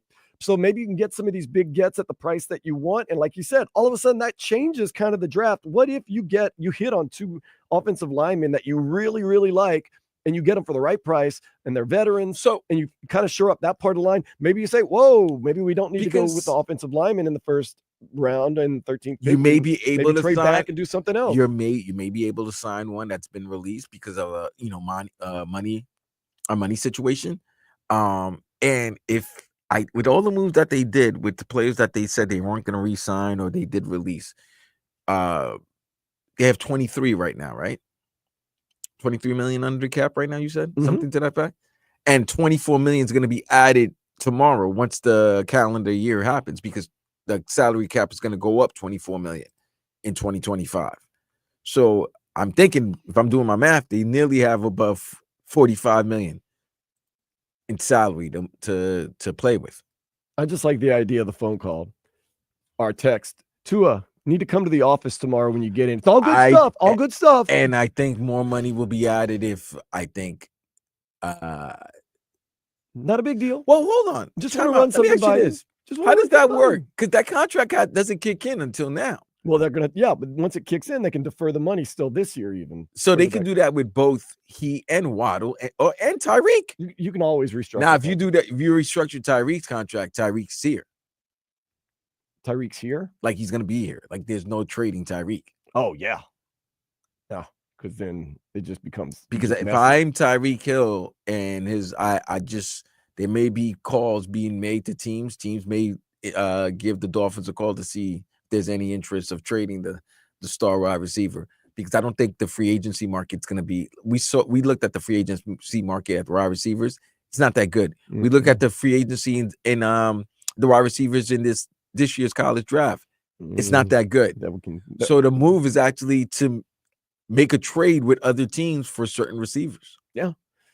But what are you going to get? That's the other thing. We're going to have to wait and see. So it should be interesting. These next couple of weeks, we'll get some clarity as the free agency period has basically begun. Up next, going to do some Nay or Day, thumbs up, thumbs down here on 560 WQAM.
Let's do some nay or day on this Sunday. A little nay is thumbs down, a little day is thumbs up.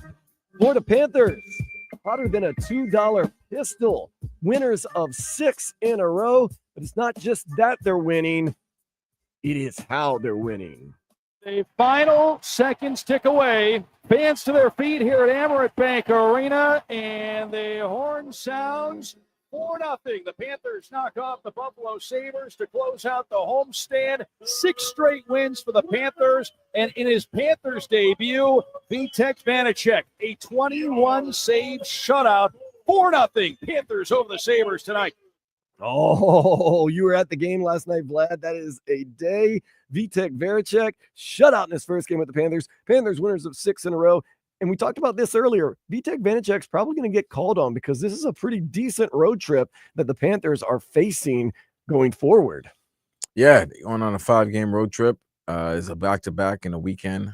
I think they play like Montreal and then the Islanders. I'm going to run it down. You got the Bruins on Tuesday, right? The Maple Leafs on Thursday, the Canadiens Saturday, then Sunday, the Islanders. Yeah. Then you get the Columbus Blue Jackets. Thursday? Thursday. Oh, Thursday. And then that Saturday, you followed up with the Washington Capitals. So that's a weird 2-week trip. It's almost like a 2-week trip. Yeah. Because you have a gap, a big 3-day gap between the Islanders to Columbus. Yes. So I wonder if that's the time they're gonna go see the. Did the Panthers go see the president? Yes, they already saw the president. They saw the president. Right. The last time they were in Washington. Got you. So I would have thought maybe, not remembering, I thought maybe that would have been the time because it's that's a long gap on a road trip. So you get a Monday, Tuesday, Wednesday off, and then Thursday night you play. Thursday night you play, and then you play again on the road Saturday to play a home game the following Sunday. Yes, that's going to be a back-to-back with the Penguins coming to town. So yeah, you're gonna need Vitek Vanacek. Vitek is definitely playing. I'm gonna tell you this right now. He's playing the Islander game next Sunday. I mean, of course, not every game's going to be a shutout. That's impossible. Right, but I you think, play like that. I think Sergey plays Tuesday, and I think he might play Thursday. And then he's either playing Saturday or Sunday, but I probably think he'll play one of the 2 games. And then maybe you want to give Sergey a week off. Maybe you have Vitek plays Sunday, then Tuesday. Well, the thing is this: if he continues to play very well, there is more room to rest. But Sergei Bobrovsky. He does need to play well, but you're also in a battle. Of course. You're in a battle with Toronto and Tampa. So you're going to want to have your best goalie out there in order to lock down, the number 1, or to lock down winning the division, winning the Metro. So the Panthers do have the work cut out for them, although it has been very promising. On the other end of the spectrum, getting low, Tyler Hero was asked last night. I'm sorry, the Atlantic. Tyler Hero was asked last night, how are you going to figure out these problems? We would do it. Not really sure how to get over the hurdle right now. But just continuing to stick with it. I don't know if we moved in the standings. I think we're in the same spot, so have to stick with it and keep fighting. So that's kind of a nay right there, Vlad. Yeah, man, they're all befuddled right now. No, they don't have answers. Tyler Hero straight up saying, I don't know. If we got the answers, we would get out of it. They don't have the answers right now. Because it's frustrating when it's the same thing over and over and over. Yeah.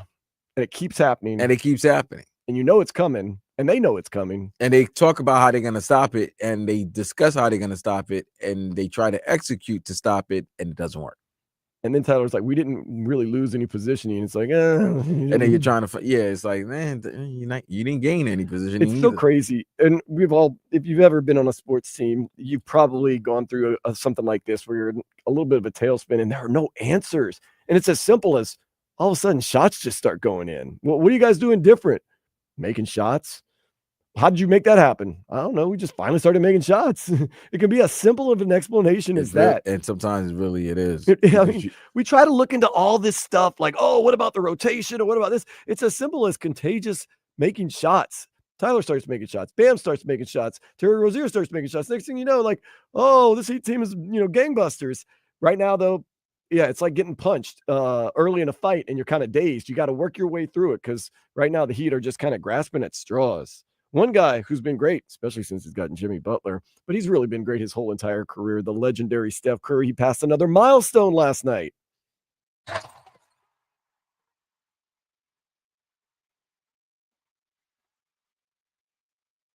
25,000 points in his NBA career for Steph Curry. That's a day, man. Congratulations. Yeah, but it also tells you how great LeBron's career is. If Steph Curry is still half. Oh, LeBron had his 50th. He got 50,000 points. Now, we probably didn't add the playoff numbers that Steph. Oh, no, I don't think that is. That includes everything for Steph. Is it 25,000 career points, regular season and playoffs? That's what it said, yeah. Oh, then, yeah, that's crazy that LeBron is still hot. Like, he's double that. It's just played, 17 years? Steph's been around for a long time, yeah. That's crazy. It's absolutely crazy. But, I mean, I couldn't imagine scoring 25,000 points. Like we said yesterday, Niko Jokic had a 30-20-20 game. If you do that by yourself in your backyard, just playing around, you're probably tired, much less against NBA competition, scoring 25,000 points. Whew. Can you believe it, Vlad? We've already got tickets punched to the men's NCAA tournament. One of the first teams to do it yesterday, Southern Illinois University, Edwardsville. For the first time in school history, Southern Illinois University in Edwardsville is going to the NCAA tournament. They are the Ohio Valley Conference Tournament champions, defeating the top seed, SEMO, to advance to the big dance. Isn't that crazy? We already have a men's team that's punched their ticket into the NCAA tournament while most of these conferences haven't even started their conference tournament. It's going to start like Tuesdays and Wednesdays because they have just so many teams that are playing. But it's always good to see a team get in for the first time, for their fan base, for their alumni base. Oh, and also because the networks and the conference buy-ins that they have with a lot of these tournaments, like these networks want to show every game of like the Big East tournament, ACC, Big Ten. That's why a lot of these other tournaments got to begin now, and some like god awful plays or some like not known plays, and it's like on a Monday night at 8 o'clock. And they also feel as though it gives them an advantage, like that they know they're going to the tournament and they can prepare and stuff like that. Oh, you could prepare to get your ass kicked by the number one, like by a top team. You're telling me Southern Illinois University Edwardsville is not going to make a magical Cinderella run in the playoffs? What do you think their seeding is going to be in the tournament? 15. Okay. So that means they're going to go against a 2 seed like Alabama. But still, it's Florida. It is exciting for the family. I mean, even if your schools regularly go into the tournament or somewhat regularly, that's exciting. But for the first time, that's great. Last but not least, I found out about this rapper. His name's Bart Oatmeal, Vlad. Now, I know you know who Bart Oatmeal, his not stage name is, but let's listen to a little Bart Oatmeal right now. And maybe you at home, are you listening in your car? Are you listening on your computer or somewhere, can figure out who Bart Oatmeal is. Fresh off the boat, boss cat with the logo. Spotty Wi-Fi got me working out of Soho. Blockchain bar, pull up the mask with some more. Finish on the break around the racks with the finger roll. NFTs got me sideways with my off. Yeah, stay down, hard to find like the praise goes. Pop up in Miami, 20 points off the pick and roll. Me and Spotty Wi-Fi. Jimmy Bucket's Tyler Hero. Pick your poison in the lane with a desert eagle. Your career, 2 days should be in repos. Oatmeal, get a bowl, share with my people. So there was a little Miami reference in there. And that song's a little older, so it's still. It's a month old because Jimmy Butler's no longer on the team. And Tyler Hero. Well, I'm happy that Baron Davis, former NBA great Baron Davis, who is great Hornets and Warriors. Yes. And Nick. Oh, yeah, the end of his career. I love the end of the career, just fire sale. But I'm happy he didn't go with his other nickname. What's his other nickname? B Diddy. Oh, yeah. Bart Oatmeal. Bart Oatmeal. So, first of all, I think that's cool. I think it's fun. It's great. I'm happy that Baron's doing so many wonderful things. You know, he has he also had the Christmas sweater. He sells the Hood Christmas sweaters, and He's a part of the Draymond Green podcast, the Draymond Green Show with Baron Davis. So yeah, Baron's doing his thing, man. I'm happy for him. Okay, 2 things. Crossroads High School in Southern California. Number 2, how do you rate his beats, rhymes, and bars? It was all right. I can't hate on that, man. I wasn't hating on it. Okay, you're my official go-to when it's rating the bars. It wasn't bad. It wasn't the greatest, but it wasn't bad. It's a second profession. I heard, he put Jimmy Butler, Tyra Hero, Desert Eagle. I heard that. Hour number 3 of the show coming up next here on 560 WQAM.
As NCAA March Madness nears, continue to keep an eye on all the women's and men's game going on today. Got a lot of the women's conference tournament finals today. We'll get into that in just a little bit. We got some men's action that's happening right now. Michigan State, Michigan. Dusty May over there at Michigan having a good season. Former FAU coach, number 17 in the nation, but they're getting beat by Vlad's team, Michigan State. With about 4 minutes left, Michigan State's up 69-56. Michigan State is looking better and better every time. I've got 2 more teams that's I have in the Final Four. Goodness gracious, we haven't even started the tournaments hardly. I know. I just want people to get their money now so they know that Flab was right earlier. Michigan State's going to the Final Four. Auburn's going to the Final Four. Ooh, Johnny Barnes. Duke is going to the Final Four. They looked good last night against North Carolina. I am just trying to figure out who the 4 team is. Is it gonna come out of the SEC? Is it gonna come out of the Big 12? Is it gonna be a mid-major? I'm trying to figure out who the 4 team is. You got a lot of time. Week. You don't have that much time though to get your tickets to our buckets and bets, which is going to be happening at Hard Rock. That's gonna be fun. Go to WQAM.com for all the details. Basically, it is a sportsbook Vegas style at the Hard Rock Casino. There's going to be TVs wall to wall, and anytime a game during the tournament, Thursday, Friday, Saturday, Sunday, the first weekend of the tournament, anytime a game gets close or it's a critical point in a game, the sound for that game is going to come on. So it's just going to be an experience. And there's different tiers, VIP, then there's the IP, and then there's general admission. They'll all include open bar. And there's going to be some food. So yeah, it's going to be fun. We're going to be broadcasting out from there. Toad and Leroy, along with the Hawk and Crowder show, will be there. And Vlad might just be hanging out, live betting like crazy. Yes, with a cigar. Oh, go cigar. And whiskey. I might make Joe Rose buy me another Johnny Walker Blue again. Well, don't lose a bet to me. Just let me know at the end of the night when you need me to come get you. You'll be there. You'll be down the street. You'll be, yeah. I'll probably be there as much as I possibly can be. I mean, yeah, if it's open bar and it's got, basketball. Open bar and I'll basketball. be there as much as I possibly can. Open bar, basketball, and babes. Can't beat that with a baseball. A whole lot of fun. So WQAM.com for all the details on our buckets and bets. Seriously, they are building this thing out. Like, it's not already there. They're building this out. No, this is awesome. This is an awesome partnership. And do enjoy what I believe will be an unbelievable 2025 NCAA tournament, men's and women's, and come join WQAM and the Hard Rock, Seminole Hard Rock Casino, for this beautiful buckets and bets. It's everything you could ask for. Seriously, it is going to be Vegas style in that joint. It's gonna be Miami style. F Vegas, and I love Vegas, but this is gonna be Miami style. It's gonna be great. Don't have to fly out to Vegas. You don't got to fly out to Vegas. You're gonna enjoy what we have here in South Florida, and this is gonna be a great tournament, and it's gonna be a great night. If you have a good night, you can go home and feel good. If you have a bad night, maybe you wish you were in Vegas because you don't want to go home and explain, I just lost the baby's milk money. If you have a bad night, just go down the street. Milk money. Just go down the road. Go to go to the Megatoots or go to the Cheetahs. How do you compound losing a lot of money? Spending more on beautiful ladies. That's how you do it. If you're going to go out, might as well go out big. The Heat, they did not go big in the second and fourth quarter last night. They didn't go out big. 19-point second quarter, 20-point fourth quarter. Not enough. They lost to the Bulls, 114-109. It gets easier, though. Slightly. Really? The Hornets are in town tomorrow at 7:30. Is LaMelo going to play? Who knows? Because if LaMelo's going to play, he's going to ball out. I'm telling you, people love coming down here. Even the bad teams like coming down to Miami to show out in front of all the baddies out there. Well, you got to figure the season's pretty much a wash. Why not ball out, put up some big numbers, and, do your thing? Facts. Bam Adebayo, he did his thing by cussing out the refs at the end of the game the other night with the Timberwolves. He thought he got fouled by Julius Randle. There may have been some contact. And he got fined $50,000 for that. So that boy need a vacation, man. Bam's had when I said a stressful year, it seems like. Yeah, he needs a vacation. One man that's no vacation needed until we get that Stanley Cup is Vitek Vanacek. His first game as a Panther, huge success. He helped shut out the Sabres 4-0, 21 shots, stopped them all.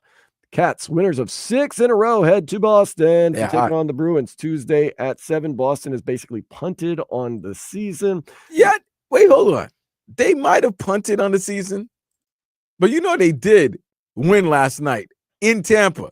They helped the Panthers out by shutting out the Lightning 4-0. They just keep giving to us. That's just They weird. just Like, keep giving to us. Let's break and that down- was the big afternoon game on Saturday on the ABC, whatever your ABC affiliate is. I don't know if WPLG did show it because sometimes they don't show it, the hockey games, even though they're supposed to be broadcast. But nonetheless, I'm thinking this is going to be a Lightning route. Lightning's going to win easy. Boston showed up and beat Tampa 4-0, helped the Panthers out. Hockey's weird, man. It just look what the Florida Panthers have done to the Boston Bruins organization over the past last couple 3 years. Yeah, so They've ravaged them. yeah, so you go in there and they have the best season, the regular season ever. They get up 3-1 on the series. You come back on their ice, win game 7 in overtime, last second goal in regulation. You end that dream season. Patrice Bergeron retired. Fam, let me tell you this. To double up what you're saying, we were there, right? Ugh, We were there. I was there for We were there for game 4. Oh, We were there for game 4. We were like, oh, this is over. feels like it was the last bad game the Panthers have played in years. Let me tell you this. I was listening to Doug and Bill on the way back after the game and on my way to the Heat game. And Doug said that breakaway that Brad Marchand had in game 5 of that Stanley Cup first round in 2023, if he scores that goal, the Panthers are eliminated. He is stopped. Panthers go on and win 3 in a row, and the Boston Bruins have not been the same ever since then. Like, that's how crazy how one play, one moment can change the entirety of an organization. Like, they could change the entire luck of an organization. Not just a series, but in a whole, not just a season, but a whole organization. Like, look what they've done. That loss to them. You don't have any Brad Marchand, no Patrice Bergeron, and what was it? They said this is the first time in like 25, 22 years that the Boston Bruins have no Bergeron, Marchand, or Chara on their roster. Those were the mainstays of that organization for the last 20, 25 years. And you don't, 20 years, 15 to 20 years, that you don't have them on your organization anymore. Florida Panthers ravaged the Boston Bruins. You end their dream season. Last year, they come in round number 2, swearing they're going to exorcise the ghosts of the past. And people were pointing to all these facts that, when Boston loses in the first round of a playoff, they come back the next year and they at least get to the Eastern Conference Finals. They had no idea how to even play the Florida Panthers. We beat them up on the ice. We beat them up on the scoreboard, sent them packing. And then, this year they're having their troubles. We said, we'll take Brad Marchand for a rental. Thank you. Your captain is ours. Rat for rat. Done. And now Boston looks to rebuild. And we look to win a second Stanley Cup and a third Stanley Cup Finals in 3 years. No, third in a row. Third in a row, back to back. If that happens, that's going to be an unprecedented run into the NHL. Because I don't think, I might be wrong. Maybe I'm using my New York bias. I know the Islanders went 4 in a row. Obviously, Edmonton went 4 in a row. But I can't recall the team. Maybe the Red Wings in the 90s might have gone 3 in a row. I'm not too sure. But to go to 3 Stanley Cup final appearances in a row in this day and age, yeah, it's tough. That's remarkable. That's unbelievable. So we're ready. Winners of 6 in a row. They do have a long road stretch ahead of them, but you know what? If there's anybody that can do it, it's Florida Panthers. You have to believe in those guys and everything they do. The Cats, baby. The Dolphins have placed right of first refusal tender on cornerback Kader Kahu. So he's a free agent. He can go out starting tomorrow.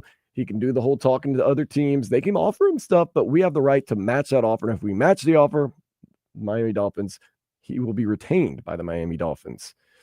If he's taken away, then there could be some compensatory draft picks or some type of draft compensation. 5-star freshman defensive end Hayden Lowe is turning heads at Cane's spring practice with some of the plays that he's making. Also, in the defensive end, Ruben Bain is said to be healthy and in good shape. Continues practice this week. Cane's basketball team, they ended the season on a high note, 72-70 last second win against NC State. Jay Lucas should be formally introduced as the team's new head coach tomorrow. Going to be interesting to hear what Jay Lucas has to say Is he going to come out and say total rebuild? We're building this thing from the ground up. Or is he going to come and say team has great history? You don't know. You don't know what type of coach talk we're going to get from Jay Lucas, but I'm excited to hear what his vision for the Miami Hurricanes basketball team is going forward. Canes baseball team, they are currently playing UConn right now. They lost the first 2 to UConn.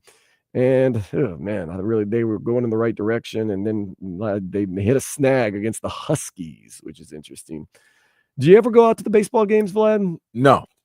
Okay, so I was going to ask you ever get one of those Mark Light shakes, but that's also a no. No, I want to get one of those Mark Light shakes because I heard Josie has a shake. He named does. after him, and It's one of the best sellers. so I'm trying to get one of those, but I don't know. Everyone raves about how good they are and that people stand in line for They do. I've long heard about periods of that, bro. time. Like I've heard that. My thing is I don't want to stand in line and miss any of the game. Number 2, that's a lot of ice cream. Number 3, my dietary restrictions would probably prevent me from. But number 4, it's supposedly so good. Got to give it a try. And they experiment with different flavors. So they got a snickerdoodle. A what? A snickerdoodle Mark Light shake this weekend because whenever the team comes in, they get a food from their area and they incorporate it into a shake. Okay. Some controversy. Well, I say controversy, but a couple ruffled feathered this past week when Villanova came for one night. It was 305 night, but to honor Philadelphia, where Villanova is from, they had a Philly cheesesteak shake. Okay. Which prompted a lot of people to say, I don't drink meat. So they basically... So it was a vanilla shake, but they also put a Philly cheesesteak in it. Like they immersed a Philly cheesesteak into the vanilla shake. That's pretty nasty. And they had cheese whiz on it. It was with whiz. I heard it was good. The reports online was that it was fantastic. I mean, you might like a cheesesteak and you might like a shake. And you might even like to eat them at the same time, but not one within the other. I don't know. Yeah, that don't sound too good, buddy. No, knock it till you try it. That's what they always say. Man, don't need to try it. Oh, let's see how the old Marlins are doing right now. Jansen Junk, and Max Meyer had rough outings yesterday as they lost, but we'll see. I hit the wrong tab on my computer. Major League Baseball. Let's see how our Marlins are doing. 3-0 on the Astros right now in the bottom of the 4th. Let's see what I want to see if who we got. The guys have been hitting well lately. For the Marlins, I know that Connor Norby didn't, but yesterday Xavier Edwards got some hits. Anthony Bender, he's pitching right now. He gave up a hit. He got an out. So I don't know. We'll see. Of course, Marlins opening home game is going to be a fun one against the Pittsburgh Pirates. You should have Paul Skeens, Sandy Alcantara. What Sandy Alcantara going to look like? Come back. He pitched a 100-mile-per-hour pitch almost this past weekend. That's good. He's just showcasing himself for other teams. So then when he gets traded, it's going to be all good. There is some talk that he will be traded before the deadline. There is some talk. There is a lot of talk. But nonetheless, you get Sandy Alcantara, Paul Skeens. It's opening day, so everyone still has a chance to win the World Series. And then afterwards, Luis Fonsi and Flo Rida are going to be performing. So that's exciting. That's probably Flo Rida's always performing. Well, it's in its name, man. He's down here. He's making it happen. He's always performing down here. I love it. Javier Mascherano is optimistic that Messi will play today for Inter Miami as they host Charlotte FC at 4:00. Number 10 was a full participant in practice this week. We'll just have to wait and see. He did sound very optimistic, so a lot of people are projecting that Messi will give it a go tonight. And we know if Messi gives it a go, he's playing a minimum of like 75 minutes. He does not like to come out of games. And last but not least, Columbus High boys basketball team won their 4th straight 7A state championship last night, downing Windermere 68-36, which has Vlad blown away that in a state championship game, 7A no less, the team could only muster up 36. That's points. not what I think the coach, drew up and had drawn up and thought this was going to happen, that this team would get nearly doubled up and only score probably their season below 32 points or I whatever. want to say Columbus might be nationally ranked, if not number 1 or 2. Number 1 in the nation, by the way. Oh, no, wait, no.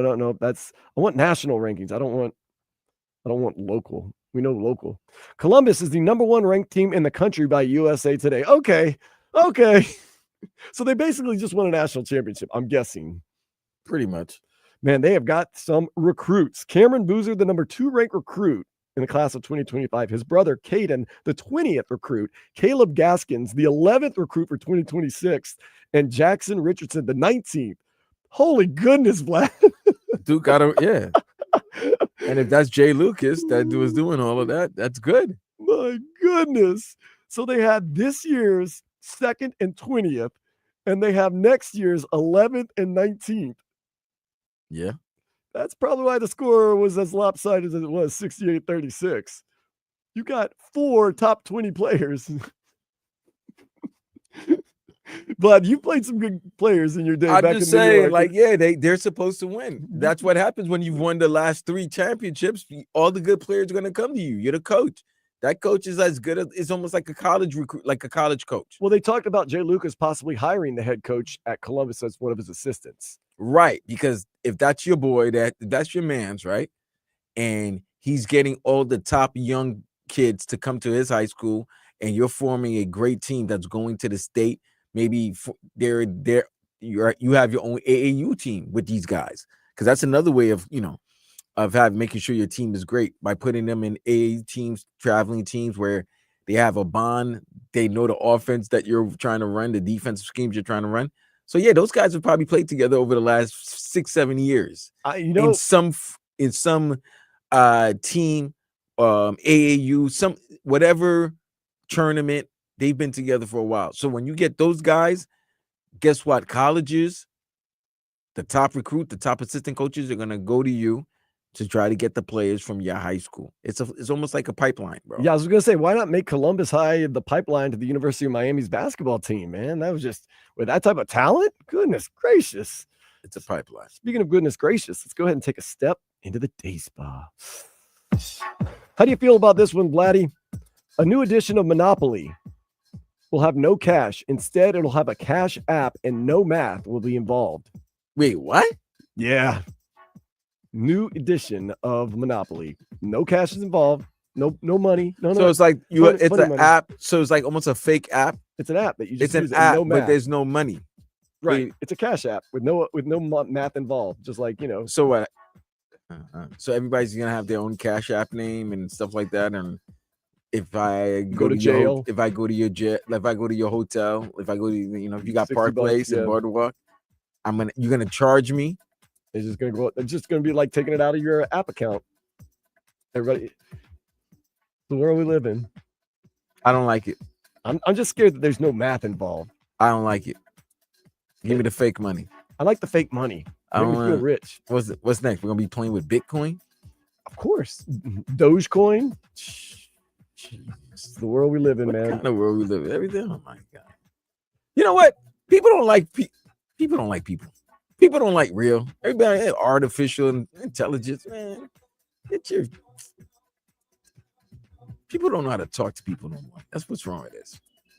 I'm real, man. We're counting. You can go on your phone and find out how much screen time you have on your phone. Yes, I know. And Crowder was saying something like, I only got like 2 hours a day. And some other people were saying like 14 hours and stuff like that. I was embarrassed, man. I'm averaging 36 minutes a day of screen time on my phone.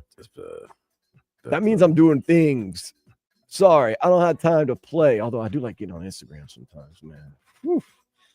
Woo. All right. Heat have hit a new low spot. We're going to try to see. They don't need any more screen time. They'll get it. They'll get it. We're going to kind of dive into what's going on with this team, what's being said. That's next here on 560 WQAM.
out, download it today and make WQAM your favorite station. Do you know what beef is? Do you know? Seems like the Miami Heat in the fourth quarter have been beefing lately. Hadn't been a lot of beef, though, as far as substance, because they have not been a very good closeout team. So what we're going to do right now is just keep diving lower in, digging down in and seeing what the hell is going on with this Heat team. Tyler Hero earlier admitted, hey, I don't know, man. We're trying to figure it out. We're just going to keep playing hard. Look, fam, how long you gonna give me that excuse, man? There's it's time to figure things out. Yeah, dog. There's only 20 games, 19 games left in the season. That's only a quarter left. I mean, 75% of the season's been passed, bro. Right. All right. By the time the All-Star break came, the season was more than halfway over. So we've got 2 weeks into the season so far since the All-Star break. So this is it, man. We're about to hit the middle of March. Things should be clicking by now, so we go click over to Ira Winderman from the South Florida Sun Sentinel for the Miami Heat beat. He has some observations from last night's 114-109 loss to the Chicago Bulls. He says, no, one night does not change the outlook of the season. It just magnified the reality. The Heat roster, as constructed, is a middling team. There comes a point where you are who you are, and the record says who you are. I would agree with that. You know what's messed up about this, right? The more you still are a middling team, the more you start questioning the guy upstairs.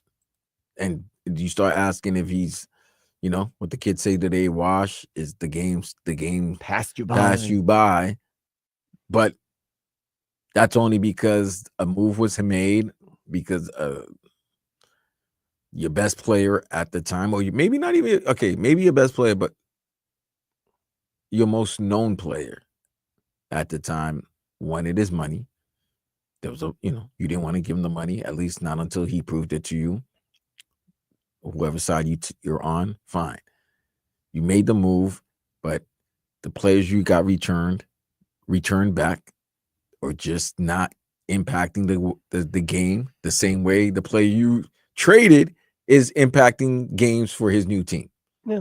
So when you see that, and then you see that the Warriors went from a playing team to a team that now going to probably be team in the top 6, may move into the top 5 of the Western Conference, and then you're a team right now that you're really pretty much, you're stuck in the play-in. Yep. Now are you going to be a 7-8, or are you going to be an 8-9? Do you have to win one game, or are you going to have to win 2 games? Well, Ira continues on, and what the blown leads are saying is that this is not a shorthanded roster. Health largely restored to this team. This is a team that can't get out of its own way with a game on the line. Losing in overtime to the Knicks is one thing. Fighting to the finish in Cleveland, another. Even a home loss to the Timberwolves can be excused. But the Bulls, these shorthanded Bulls, the Bulls seemingly have been locked into the play-in round for weeks, now almost assuredly with the company of the Heat in the same bracket. Simply not good enough for another level. And if the slide continues with the Heat at number 9 or number 10, are they capable of, like we said, of 2 wins even to get into the playoffs? Could they beat the Bulls? Could they beat the Hawks? Could they beat the Magic in the play-in games? So he continues on with Ask Ira. Someone asks, Ray is his name, says, Ira, how much longer do we have to see this before we accept the team has quit? The fourth quarter is winning time and nobody's been stepping forward. Ira says, I disagree. Even with the last 2 losses, the fight was there to the finish.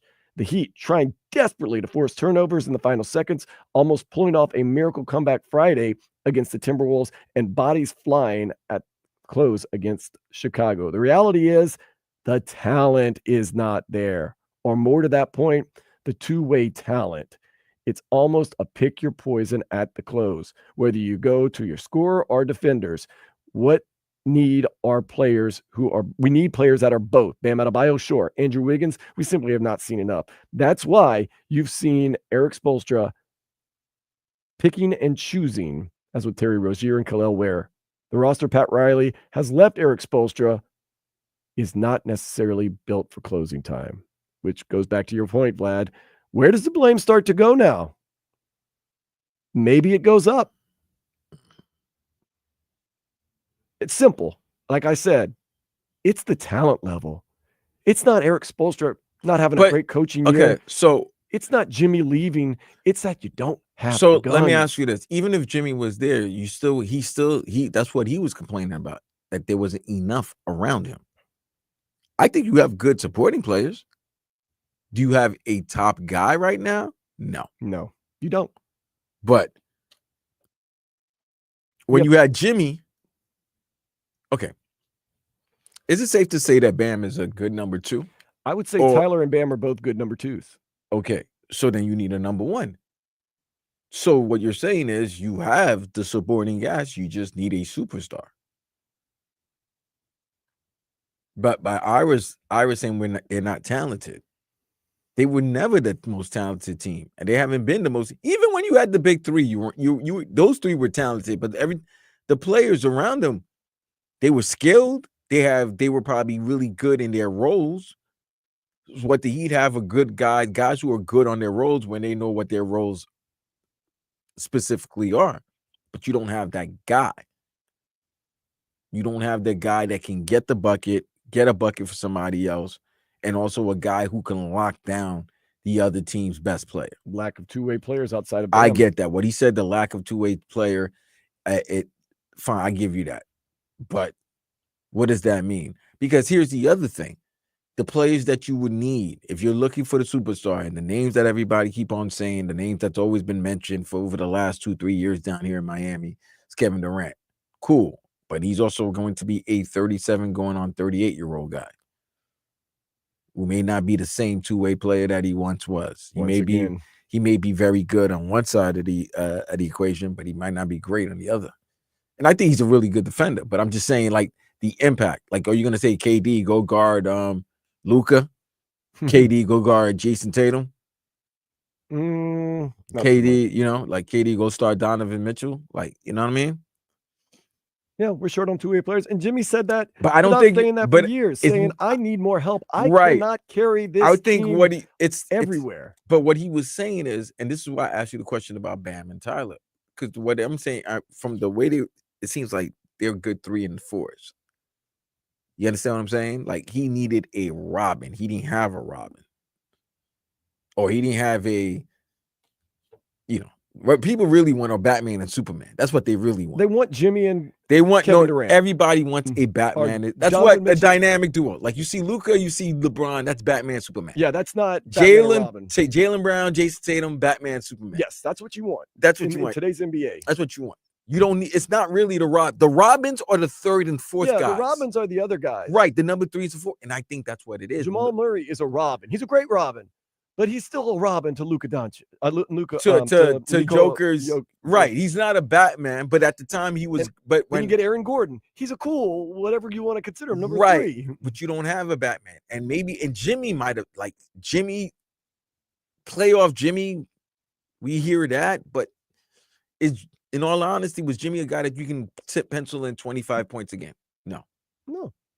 But it gets back to the point. It seemed like Jimmy it just wore him out over the years, having to somewhat, quote unquote, carry this team to where it got to the point where during the regular season, he was just trying to survive so he could get playoff Jimmy activated and get in the playoffs and then have to carry the team. He's like, if I'm going to carry this team, I'm going to carry him to getting into the playoffs. And then when we get in the playoffs, that's why he wanted a Dame. Because Dame could have been a Batman to a Superman. Now, that's not Pat Riley's fault so much. And that's what it is. We all say it's Robin, but it's not really Robin. It's really Batman to Superman. Batman and Superman. Yeah, your Robins will come. Your Robins are your 3rds and your 4th options. Austin Reeves is a great Robin with the Lakers. That's a Robin. That's a Robin. That's a Robin. Like, people don't realize that Robins are really your 3rd and 4th right now. They're really good. You need dynamic duos who are like basically Batman, Superman. Like, okay, Batman's taking a break. Superman's going to take over this team right now. And the team doesn't slack off whatsoever. You don't have a Batman. When you had a Batman, he needed a Superman. You couldn't get a Superman. Right now, you're just a Justice. I mean, you're just the Hall of Justice now. It sounds tough as it's coming out your mouth. It hurts, but that's what you're back. It's hard to come back. But it's really just a way of breaking it down.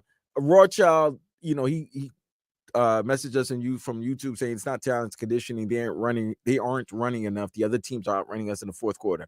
Raw child, let me tell you this. If the Miami Heat are out conditioned, that's a bad look for Eric Spoelstra, Pat Riley, and Heat culture. Because if there's one team that should never be out conditioned, it is the Miami Heat. That's been their blueprint ever since Pat Riley. And they've been doing that forever. So So don't say it's that not this that year's they an could anomaly. right. No, It's not that they're out conditioned. No, they're outgunned. they're just it finally catches up to you. It's time to wake up. They're outgunned. It finally catches up to you. Okay. You're able to win with grit and heart.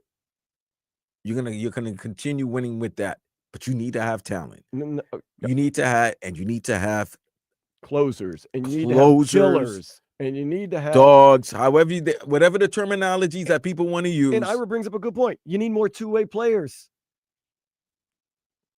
Who are you rolling out there? Bam, two-way player. Andrew Wiggins. We'll see. Tyler Hero. I'm not willing to say he's a good defender. Duncan Robinson, definitely not going to say that. Terry Rozier, I'm not willing to say he's even a good player right now. He's having his problems, what he's going through. Khalil Ware, is he a two-way player? No, he can play defense. He's okay on offense. I got Robins. I just need Batman and Superman.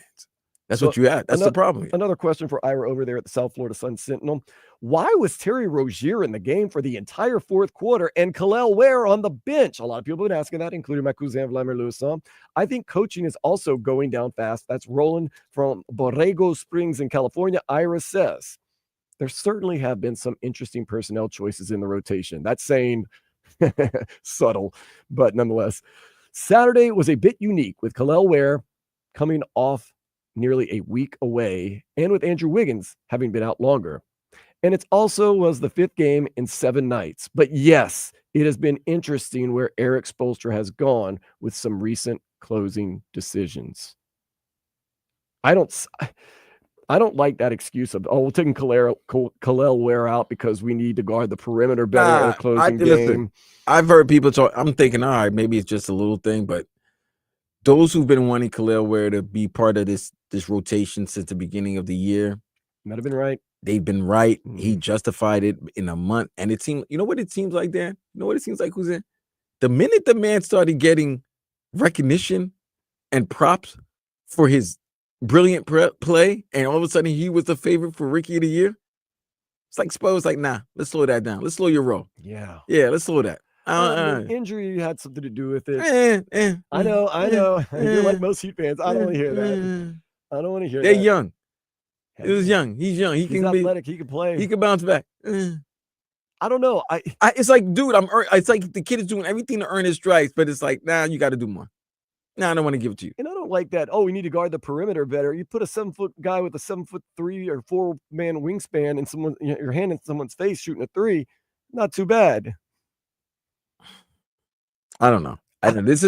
I hate saying this is a lost season, but this is a lost season to Heat. This is like this is like your favorite artist who has like a lost collection of songs that they just decided to put on hey, all right, we're gonna release this. It's like Nas's lost tapes or your greatest hits album. You hate to be like this, and we all have these days, but at the end of the year, whenever this ride ends, most likely in the play-in or in the first round, do you think maybe Spo looks back on the season and goes, now that I'm out of it, it was an off year for me. I didn't figure things out the way I usually did, and I kind of made some mistakes here and there. And fam, that's a year I want to forget. What's going to happen. Not because everything that happened, because of my coaching. Do you think that might happen? That's going to happen by both Pat Riley and Eric Spoelstra. They both are going to be like, yeah, this was an off year for us, and they're going to take responsibility and be accountable for some of the way for the way the season played out. Obviously, they're going to say there were things that was happening that they could have done a better job of handling. But the season's over. We're moving on. We're moving forward. And then that's going to be learn from our mistakes. Let's go. Right. And that's it. And that's basically what you're going to do. But what's going to be upsetting for Heat fans is like when they're watching the playoffs on TV and seeing teams that used to be their rivals, the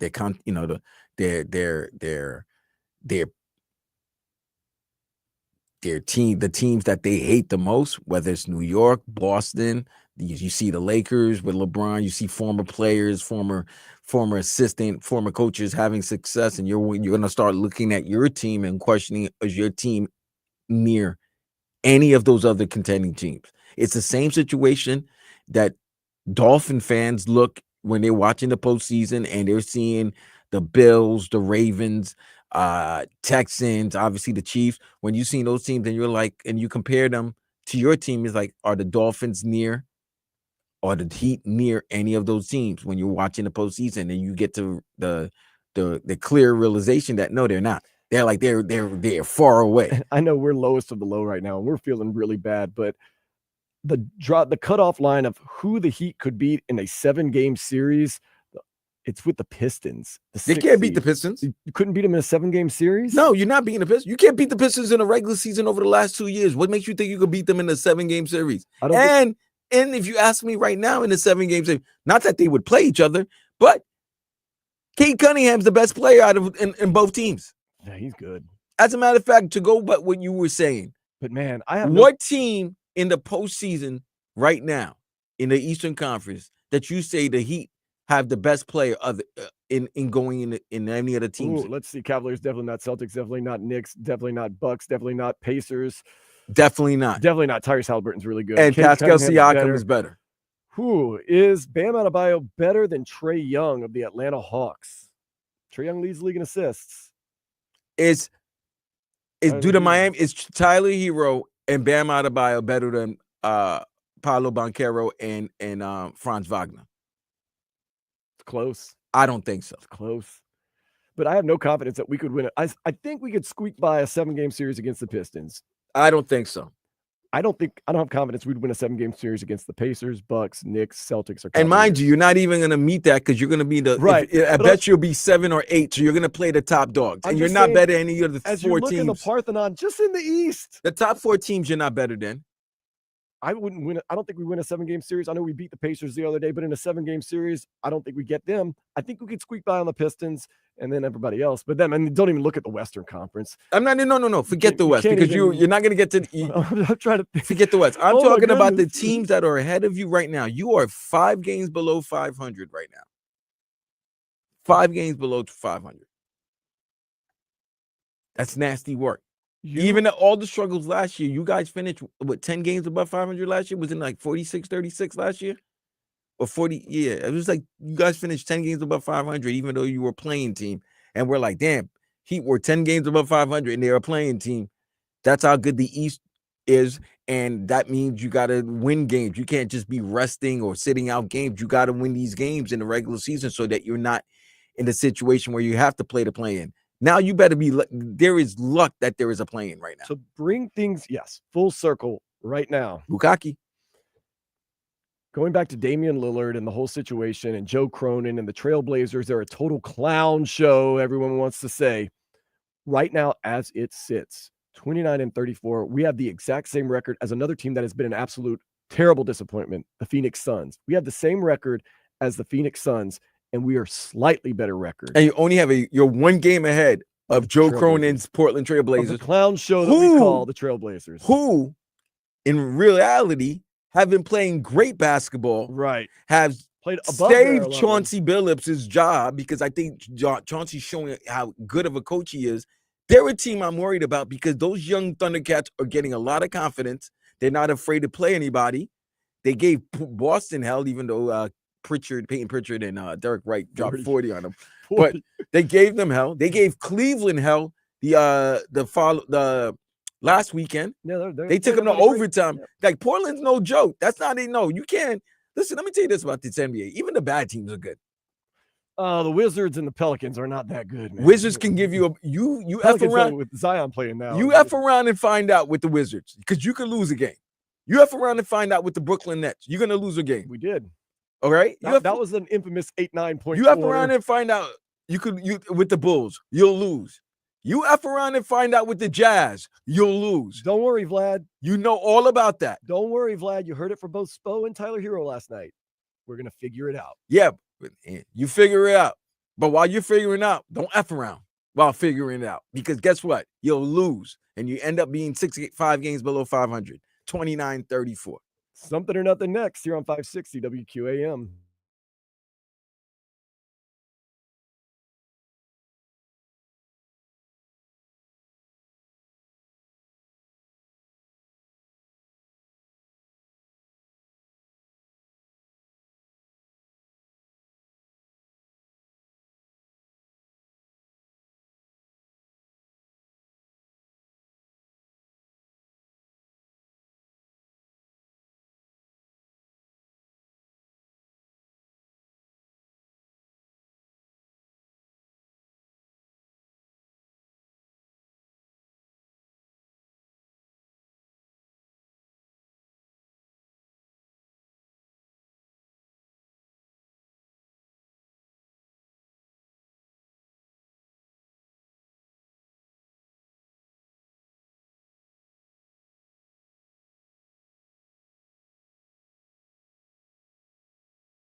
favorite station.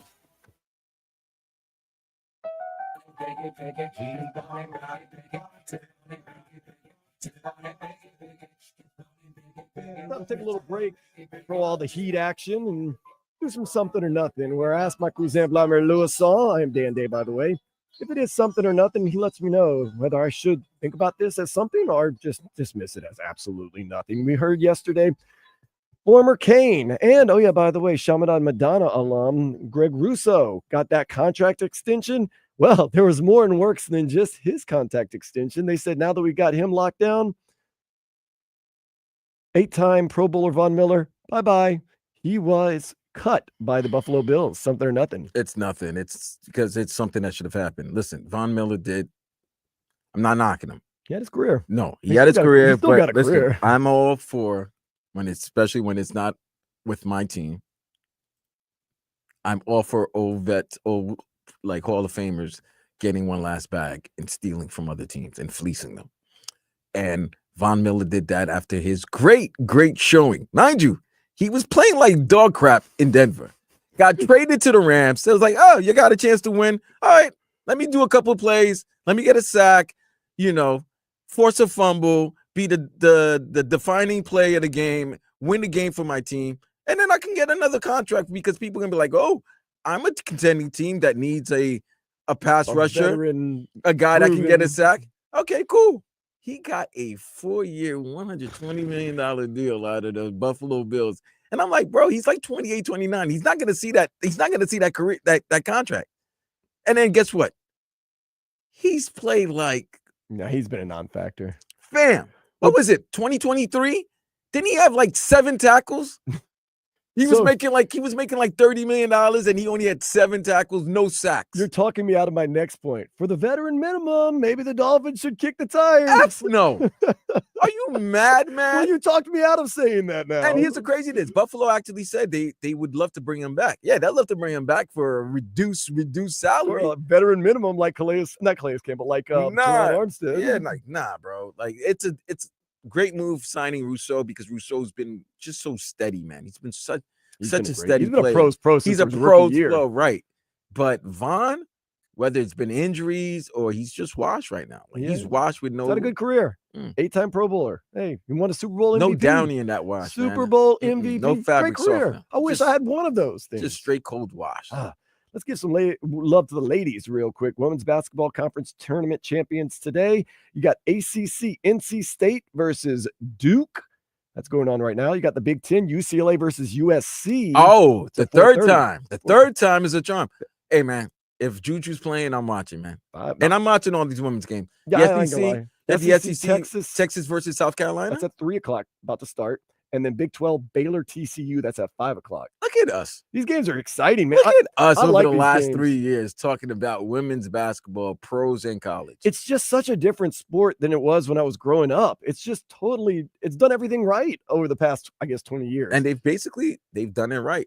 Coaches they got big name coaches and they got big name and they've got big stars. Yeah. Like it used to try to be so like, don't want to be anything like the NBA, but now it's like, yeah, it's a good formula. Star-driven league. I'm all for it. That's talent. a yay. That's a yay. That's a yay. All right. NC State, they have fired their coach, Kevin Keats, just 1 year removed from going to the Final Four. And they also lost to Miami yesterday in the last second. Something or nothing. It's nothing, but because, dude, that's what happens in coaching now. You win coach of the lately? Dude, by the way, if you win a coach of the year, that's the X mark on you put the X mark on your back that you're gonna get fired. It's hard to believe they were in the Final Four. You were in the Final Four as what? They weren't even. Yeah, they weren't very. They were a low. They were seed. probably like a 6, 7. What would you call a high seed? I mean, they were. They were like a 6, 7. Yeah, maybe they might have been 11. I don't know, but they overperformed. Right. And then did he get a contract extension? I don't know. After, because they usually give you an extension. They probably said, "Let's play this one out, and man. We're not buying that smoke." I feel bad for him, but you get a team to the Final Four, and you're young, you're not going to be out of a job much longer. He'll get a job just simply on his name and what he did with that team and just his pedigree and everything. But that's messed up, though. Don't become coach of the year. Oh. Lady Gaga won Stephanie Germanata, released her new album Mayhem, and she was on Saturday Night Live last night. Something or nothing. I guess it's something. I heard someone that are like, the new Gaga sounds like old Gaga. I was like, Old Gaga's been the same. Gaga's been Gaga. Her music sounds the exact same. She's gonna work in Gaga and Gaga. She sounds cool. She's all right, man. She still owes me for that terrible movie I went and saw with her and Joaquin Phoenix. Ugh. She won a Razzie for that, so at least. Oh wait, you went to go see? I paid to see Joker 2. Oh yeah, you've never had anything good to say about that movie. That Vlad, don't watch it. That's what you continuously say. Don't go see that movie. You're gonna be like, damn. I thought since you said it. Okay. Well, did you hear about this? Tupac murder suspect Dwayne Keefe D. Davis. He speaks for the first time since his arrest and claims innocence. Something or nothing. Y'all gonna claim innocence. Yeah, what's he gonna say? You know? Yeah, what's he gonna say? Yeah, I did it. No, he's not gonna say that. After all these years, man. No. I mean, nothing. It's nothing because it's like I'm after the fact. No. A global traveler recently booked a trip to a deserted island in the Philippines that is haunted by angry ghosts and spirits. Is that something or nothing? Something weird. You don't want to be on an island by yourself with evil spirits. No, why? You get possessed. I don't want to be there. That's my nightmare growing up. It is still one of my nightmares to have to get possessed, man. Like they have an exorcism, and those things do not look fun, bro. Have you ever seen an exorcism on like 2020 or? Yeah, that's that's my thing. I'm just looking for No, I haven't. Well, I'm looking for possessed people for. I always man, keep those spirits away, man. Yeah, like I want a possess and chill night. Oh man. Oh, get this. A man, he walked out on a date. Now, first of all, walking out on a date, that's got to be strong. I need to know the story. Okay. She asked him, or it might not have been a she, it might have just been whatever, but his partner or the person he was dating asked him, what's your ideal partner? And he refused to answer, saying, it's kind of like leading the witness because in the past, I've told people who my ideal partner is, and they start trying to be like that ideal partner and not themselves. That person said, that's wrong. You have to answer the question. Would not let it go. So the guy said, I'm out of here. You're not my ideal partner. I love that guy. He's the man of principle. I'll tell you why. First of all, he must be that dope. Let's give the guy his flowers. Walking out on a date is huge. No. Now, say he's a heterosexual man, right? Because it didn't say right. But let's just say he's a heterosexual man. It seemed like he was heterosexual? No, it seemed the other way, but that's okay. Okay. Either way, relationship or dating. But whoever. Yeah. If you're the person and that people are asking, and then you describe what you look for, and they start tailoring their lives to be that, you the man. You the man. You're the prize. They're trying to convert their ways to your ways. You the man. Not bad. You the man. Not bad. You're the man. And second of all, you're not gonna force me to answer something I don't want to. I'm out of here. Deuces. Never ask somebody, especially now, Vlad. And like you were talking about this, I'm not set in my ways, but I'm pretty secure and comfortable in who I am. If I'm on a date and I ask you, what's your ideal partner? I'm not going to change to be like that person. No. I don't care what you, no. Like after one date, within 2 hours of meeting me, no. I got to see that if that's in you. You got to see that if I have any of the traits that you're looking for. Can't just be out the gate. No, if you sit down and they're like, look, before we get any deeper in this date, there's a few things that I'm really looking for in a relationship. And they start rattling off things like, I want to get married within like the next month. I want like a bunch of weird things. I'm like, whoa, okay. I'm Joe Willie Namath, baby, leaving the Orange Bowl. Okay. I gotta go, gotta go. I'm waving a finger. I gotta go, like Joe Willie. So do you finish the meal though? Or do you finish the drink or coffee or anything else like that? Sir, you have a to-go plate? I don't even know if I do that. Like, no. If I'm in a nice restaurant, that food ain't going to waste now. I just throw the cash down and get out. No. The server's gonna get her tip because So I just throw cash down. I'm giving her a nice tip. I'm grabbing the food and I'm out. And depending on what time it is, I'm trying to see if I can, if I have a relief pitcher warming up in the bullpen. No. You're definitely going out after that. No, but I don't. It might be another female. Oh, I'm going to the rotation. No, I don't keep a bullpen. I got a bullpen. I got enough problems with one starting pitcher, much less a bullpen. This is a spot start. You just hit up your guys or your friends. You're like, yo, or if you do know someone else, or maybe on the apps, you're like, yo, I'm gonna be at this bar tonight. I'm having a rough day. Bro, gotta have a bullpen. Rough day. Call the bullpen. do you tell them what you previously did, or are you just like, oh man, I thought it was Depending on the relationship you have with that pitching member, that the relief. your starter or your relief pitcher. Yeah, if they know they're relief pitching, you can tell them, listen, girl, like I just had a You've been bumped up in the yeah. rotation. Well, she knows what she is. She's a long relief pitcher. A long reliever in love. She's a long relief. There's spot starts, yeah, and then there's the Are closer. there bullpen days? And then there's the closer. Are there bullpen days though? There are bullpen days. There are bullpen. I think you just explained a bullpen day where you went to one, didn't get along, went to another one. No, this was supposed to be a start. Yeah, I know. That was And then all of a sudden it became a early exit. Early exit, and I was like, all right, cool. I had to Long call in. reliever. Long reliever. Call in. Get in there. Get the lefty. Warm up. Sports. It relates to everything in life. It does. He does. But like Platinum Source said, he saw the future headaches and said, nope. Nope. I'm done. Good. Okay. I'm out. Last but not least, there's a new gardening trend. You pour your rotten milk that you may be leaving your refrigerator too long on top of your crops. I say it helps. What does it do? It grows it? Yeah, man. Look, I'm not a gardener. I don't want my garden smelling like rotten milk. Well, It's rotten milk. Yeah, worst things you can put. It stinks. There's worse ways you can water your fruits and vegetables. Rotten dairy just is nasty, B. I'm not putting it in our crops. I'm just saying. I don't know. Got a final hour of the show. We're going to get into some more Heat action, maybe a little more on the Panthers because they are hotter than a $2 pistol. And we're going to be with you till 4 o'clock. This is Sports Day on 560 What's hotter than a WQAM. $2 pistol?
Miami Hurricanes basketball. Powered by Anajar and Levine Accident Attorneys. Call 1-800-747-FREE. That's 1-800-747-3733.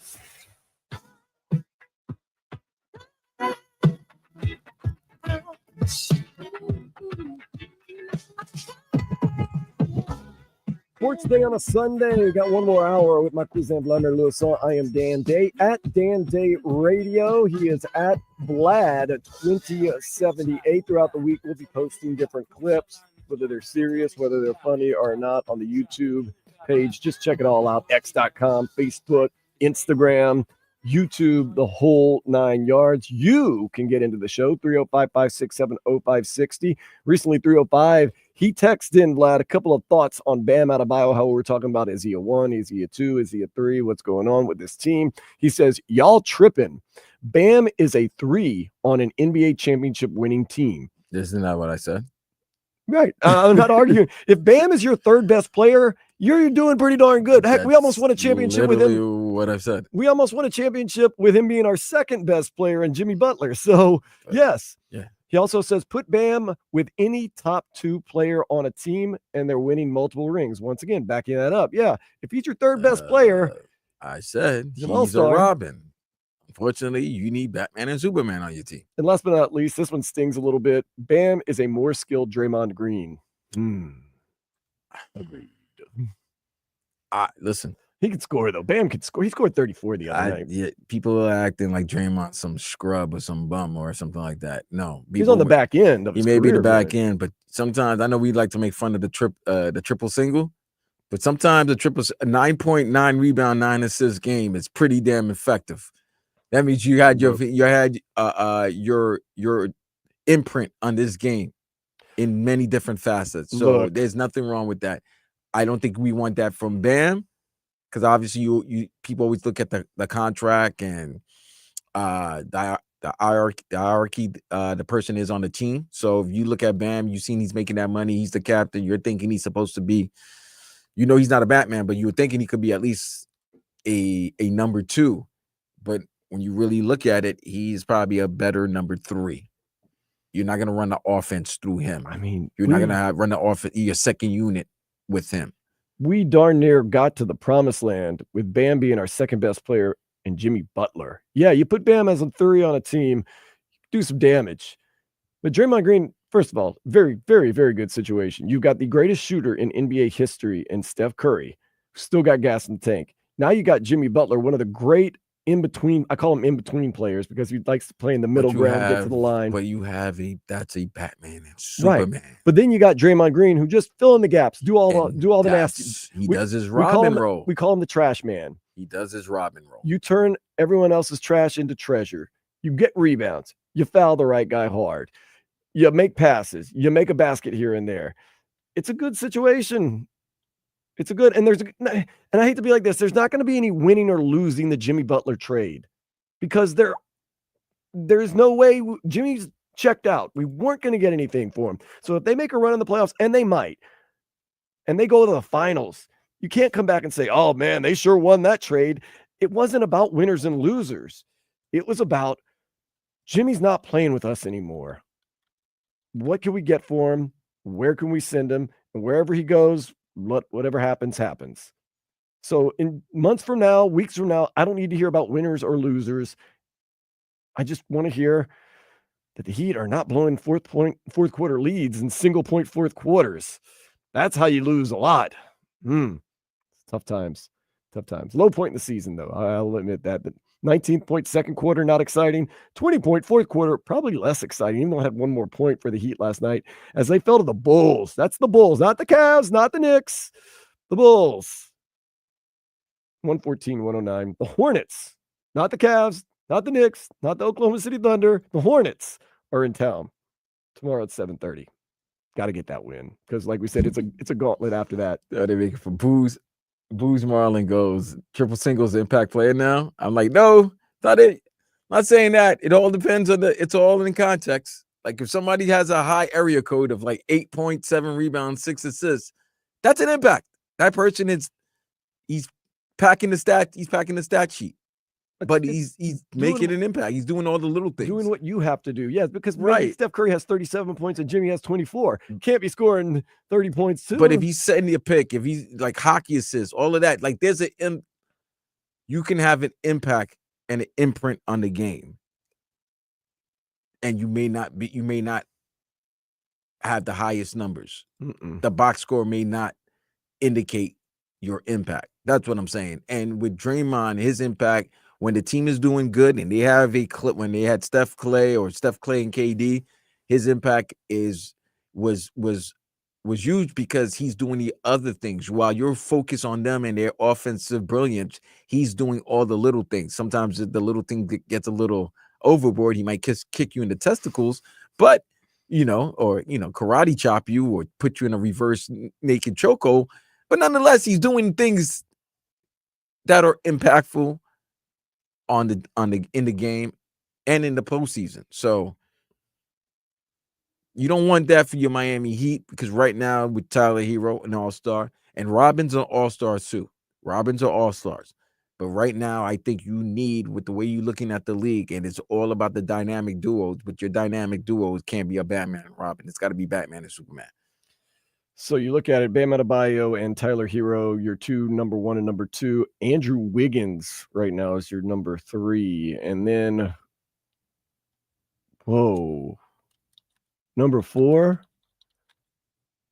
Terry Rozier, Duncan Robinson, Khalil Ware, Davion. Woof. Sorry. Vocalizing that right there. Get right against the Hornets. We'll see what happens after that. Bam Adebayo got fined $50,000 for inappropriate contact and directing profanity at a referee following the Minnesota Timberwolves loss on Friday. He thought he was fouled by Julius Randle last shot of the game. Would have been the game winner if he made it. Would have been the game winner if he made all 3 free throws, but they called no foul, and he started cussing, and now he's $50,000 lighter. Vitek Vanacek, his first game as a Panther was a huge success as he helped shut out the Sabres 4-0. The Cats, winners of 6 in a row, head to Boston to take on the Bruins Tuesday at 7. Of course, we know now that Brad Marchand will not play. In fact, he's not scheduled to play for a couple of weeks. FloridaHockeyNow.com's George Richards let us know that earlier in the show, so appreciate that little insight right there. And we eagerly await the Cats to be back at full capacity because watch out. They are favored now to win the Stanley Cup. Cannot wait for another run. I love the fact that all the hockey pundits got to come to South Florida or Tampa. I would think they love it. You would think so. They got to love it because being in those cold places, like it was cold in Edmonton last year. Yeah, they didn't like going to Edmonton. Like that, you got to take like 25 planes, a propeller, all that stuff. Like the stuff they used to put pesticide in, you got to fly in. Like, it's like old school travel to get to Edmonton. I think they like the romantic idea of cold and snow and all that, but in actuality, romance is dead. B. They're probably cheering for the Florida Panthers to make another run. Yeah, romance is dead. Chivalry's dead. All of that. Give me the beautiful South Florida weather. The flying to Hollywood, get a hotel room right by the ER, and I just spend all my days at the elbow room. That's what they want to do. That's what they want to do. That's literally what they want to do. Wear some shorts, some flip flops, and that's it. And just enjoy the beach. And they get to do that again another year in South Florida. Dolphins have placed right of first refusal tender on cornerback Kader Kahu. So Kader Kahu going to be a free agent. But if a team offers him something and the Dolphins match it, the Dolphins retain Kader Kahu. So they're letting him go out. They're putting him out there in the streets, but they're saying, I get final say. They want somebody to offer him a ridiculous amount of money so they can say, nah, I'm good, man. You go enjoy yourself. Too rich for our blood. Too rich for our blood. Although they have some major holes in that secondary. That's almost like the Jeremy Lin situation. Oh, yeah. When he was a free agent. The Knicks had every right to match or refuse. And when Houston gave him a big deal, they were like, nah, I'm good on that. That's the same thing that could be a similar situation here. Mm-hmm. Some team that may really need him and like him may offer him a good contract, and the Dolphins are gonna be like, nah, that's just too rich. That's true too. Oh man, Marlins are playing right now against the Astros, and they are winning 8-4. By the way, the Marlins got end of the 6th. End of the 6th. Let's see if anybody's got anything rocking and rolling that we are worried about. Anthony Bender gave up 3 earned runs. That's not good. Oh, goodness. Okay. Well, we'll see how it goes with the Marlins. I'm trying to get a quick score. I just love you're the only person that's still giving spring training scores, man. Well, I'm also giving updates on some of the players that I like on the team. Are they even going to make the roster? Are they going to be part of the 25? They just made a bunch of cuts. Or they sent a bunch of guys back down to the minors. They can cut anybody. I wouldn't even know who they are. Why want? Oh wait, I want March 9th update scores. Okay, let's see how our Miami Hurricanes baseball team is doing right now. They are up 8-5 in the bottom of the 5th against UConn. So they're trying to salvage a game from the series they lost the first 2 to UConn. They're up 8-5 right now in the bottom of the 5th. The Miami Hurricanes basketball team into the season, I guess you would call it a high note. A game-winning dunk with 1 second left, 72-70 against NC State, who fired their coach right after that. Jay Lucas will be on campus tomorrow and introduced as the team's new coach. Yeah, you're going to fire me. At least fire me and let me stay in Miami. Don't have me come back to NC State. So, like, we hate doing to Raleigh. Hey, you're walking out of the locker room. All right, guys, get everything together. Let's get back. Hey, coach, come see. We hate to do this, but at the same time, like, seriously. I would just have one of your managers, hey, man, pack up all the stuff that's in my office and then just bring it to my house. You could stay at the team hotel an extra night or two just to get your thoughts together. I would get my own hotel room. I'll just spend the night in South Beach. But that's what you know what I mean. You would literally not sleep. I'll spend the night in South Beach. I'm jobless. Is Messi yeah? So you're homeless? I'm not homeless. I'm just jobless. I didn't say I would. I just spend the night in South Beach. Is Lionel Messi a go or a not go tonight, Vlad? The game begins in 45 minutes. It is at Chase Stadium, correct? Yes, sir. I think he plays. I think he does too. Javier Mascherano seemed very optimistic this week. He was a full participant in practices all week long, but they said we'll decide sooner or later. I think he plays. And once again, Messi, he don't play around, man. Messi don't play halves. He plays games, and he'll probably play 75, 80, 90 minutes. He might play the whole thing. How many games have we heard? Messi is very questionable. He plays all 95 minutes. Like, okay, there you go. He'll play most of the game. I think, like we said, perfect scenario. We have this game in hand. About like the 75th minute, we sub out for him. Then on Thursday in our CONCACAF Champions Cup game over there at Cavalier FC in Jamaica, he plays just a half, and we, keep him for the long haul. Let's see. Columbus High Boys basketball team, got to note this. They won their 4th straight 7A state championship, downing Windermere 68-36. That Columbus High team is most likely going to win the national championship. But I like to know what other high schools and other teams, who they have, Let's go take a look, man. High school. Because you got to figure like some teams like, what's the team in California that Mater Dei. Not Mater Dei. Where Bryce and all of them went. Bryce, Bronny. Prolific Prep in California is number 1 right now. Let's see what this could be from years ago. I don't know. Sierra Canyon, I think, was the name of that school. You got the Sierra Canyon. You probably still have the Oak Hill. This stuff excites me. Looking at like these Matha. All this stuff excites me. Looking at St. Anthony's in Jersey. Okay, so Prolific Prep in California. Columbus is number 2. Okay. IMG Academy across the state, number 3. I figured that. Monteverde, number 4. So 2, 3, and 4. Monteverde. Okay, Florida. Utah Prep. Okay, 5. Hey, the number 1 player is going to BYU. He's going to BYU. So we can't knock Utah. Brewster Academy in New Hampshire. Okay. Dynamic Prep in Texas. Okay. Roosevelt in California. Harvard Westlake. That's where the Collins twins played against them in high school. Gonzaga College High School in Washington, D.C. Wow. So you can see how out the loop I am. I'm naming like all the classic old school. I'm looking for them. Like there's no more Oak Hill Academy. Where Stackhouse and all those guys. Yeah, play? like Carmelo and them. There's no DeMatha. I'm going. Maryland. We got some. Hold up. I got Link Academy in Missouri. I don't know about that. We don't got St. Anthony's in Jersey no more. Long Island Lutheran. Did you remember that school? No, but I think Carmelo's son goes there. I think what's his name? Cayenne Anthony goes there. Legendary Sports School, St. John Bosco in California. They're number 18. I remember them. Mount Zion Prep. That's Tracy McGrady. Mount Zion, I do know. I thought that was in North Carolina where Mount Zion was. Nah. Wheeler in Georgia. Oak Hill Academy in Virginia does crack number 24. Wow. And Hoover in Alabama, big time school, 25. Chase, let's take the Chase is actually under 63.5 wins for the Marlins this year. It's minus 120. Minus 120. I told you a successful season is Well, we saying that keeping they it to 99 losses. right. So Well, that would these mean 62. they won 63. But what they're asking him right now is 63.5. So he's saying if he picks the over, he's saying the Marlins will win 64 games or more.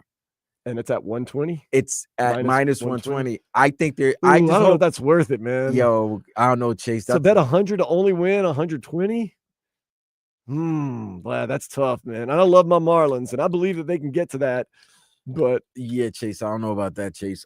I wouldn't do it. I'm just because we're hoping that they don't lose 100 games. Like we don't want them. You're losing going triple above and digits. beyond that. But you're going one game. That's what I'm saying. Yeah, like you're even like one right. more win. Like that one means less loss. Right, that means they have the Marlins at 98 losses this year. But that's not worth the juice. Isn't worth the squeeze because you'd have to bet $100 to win 120. I need more. I need like 150 or minus. It's 200. pretty much even. It's almost even. Yeah. So what? Yeah. Okay. Wait. Hold up. Let's extrapolate this. Maybe Vegas is telling us something about this Marlins team that maybe they're better than people are giving them credit for.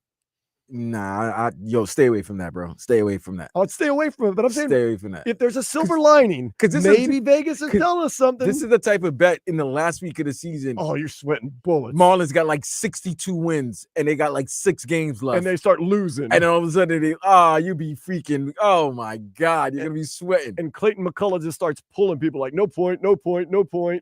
Let's bring up the double-A kid. Let's bring up the single-A kid. Stay away from that bet. Scary, man. You are living on the edge. Stay away from that bet. Living on the edge. I've played a bunch of these teams in my illustrious high school career. Hoover, Alabama, Oak Hill Academy played them. Mount Zion played them with Tracy McGrady. Harvard Westlake played them with the Collins twins. That's it. Listen, it is great. You see you're thinking that the old standard powerhouses will still be there. It's a different world. It's definitely a different world, not only in college, but also in high school. I've heard that IMG, I've heard about, we've heard about IMG Academy for a while now. When we say that though, but like legitimately, it is more about athlete prep. When I say that, like preparing them for their careers as athletes, as it's not like a traditional high school that you and I would go to. Like they take like business classes and money management classes, and they're basically like living a professional lifestyle at IMG for all their athletics. And that's kind of the way the world goes. Is it better or worse? I don't know. I went to the old school where you represented your hood and you went to the school that was in your neighborhood and you were proud to do it. That was the way I grew up. Yeah. Nobody goes to their school anymore. Here in Florida, you can go wherever you want. Nah, that wouldn't fly where I grew up, Vlad. You going where? Hold up. Every once in a while, someone bailed for a private school and you get mad at them, but you couldn't hold them for too long. But man, you go play. You're not gonna play for our school? No, man. No. Can't do that, no. Sometimes they're just you going to live with your cousin so you can play over there? Dude, how many people use fake addresses? Oh, they do. I got a sister I got an auntie. Sometimes they wouldn't fake. They would literally move into someone else's house. Damn. It's like, wow. Like I think it was Nick Young when he was living in LA. He lived in the Valley. They would drive him all the way down to either like Compton or everything like that because or it might be I'm sorry. He lived in the Valley, but he had to go play in not Century City. What's the other one called? Starts with is a double C. Well, they're Cathedral City, but that's more. No. It's not Century City. I forgot the name of it in LA. But anyway, they would drive him, and that's a far drive if you know where the Valley is. And I know I used to work around there. It was right by Venice. It's right outside. Yeah, right. Venice. Not Cathedral City. It's you know what I'm talking about. Yeah. I know the area.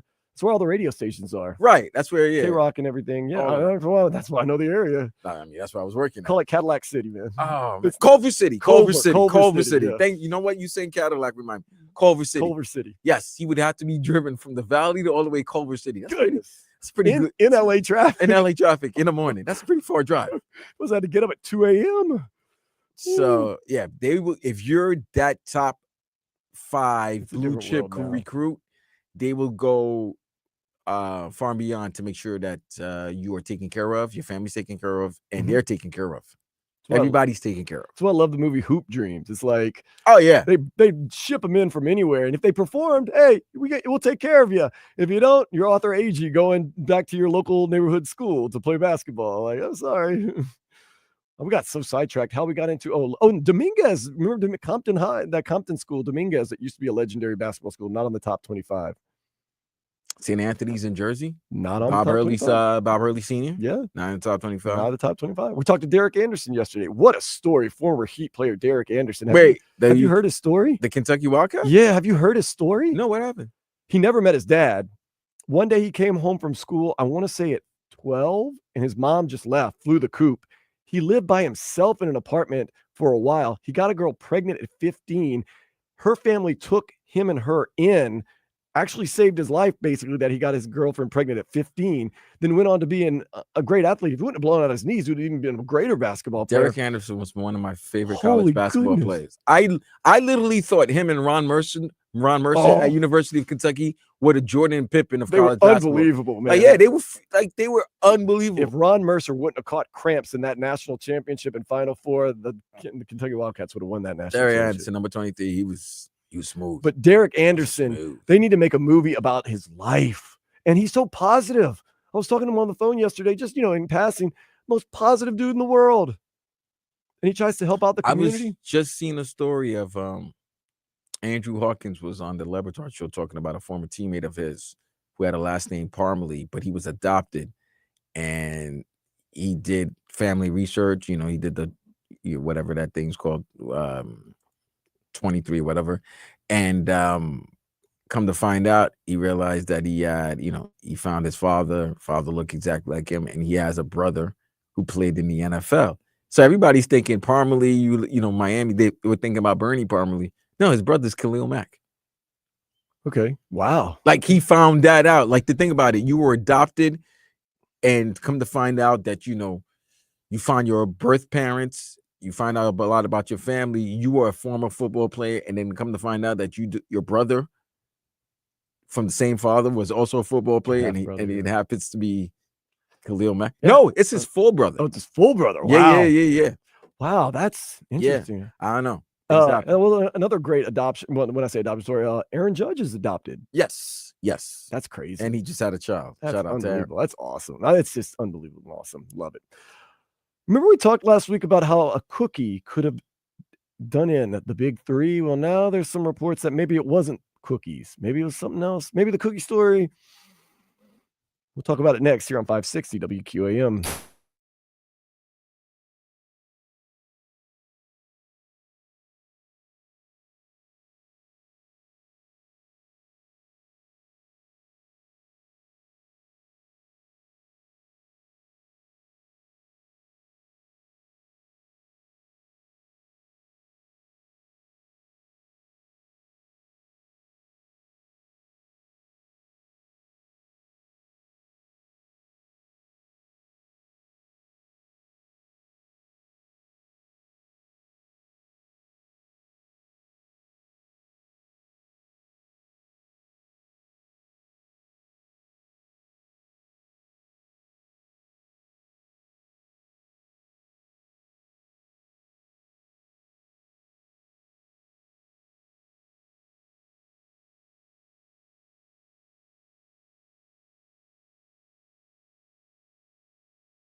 somebody having one sweet, you're not gonna like somebody liking 2 sweets.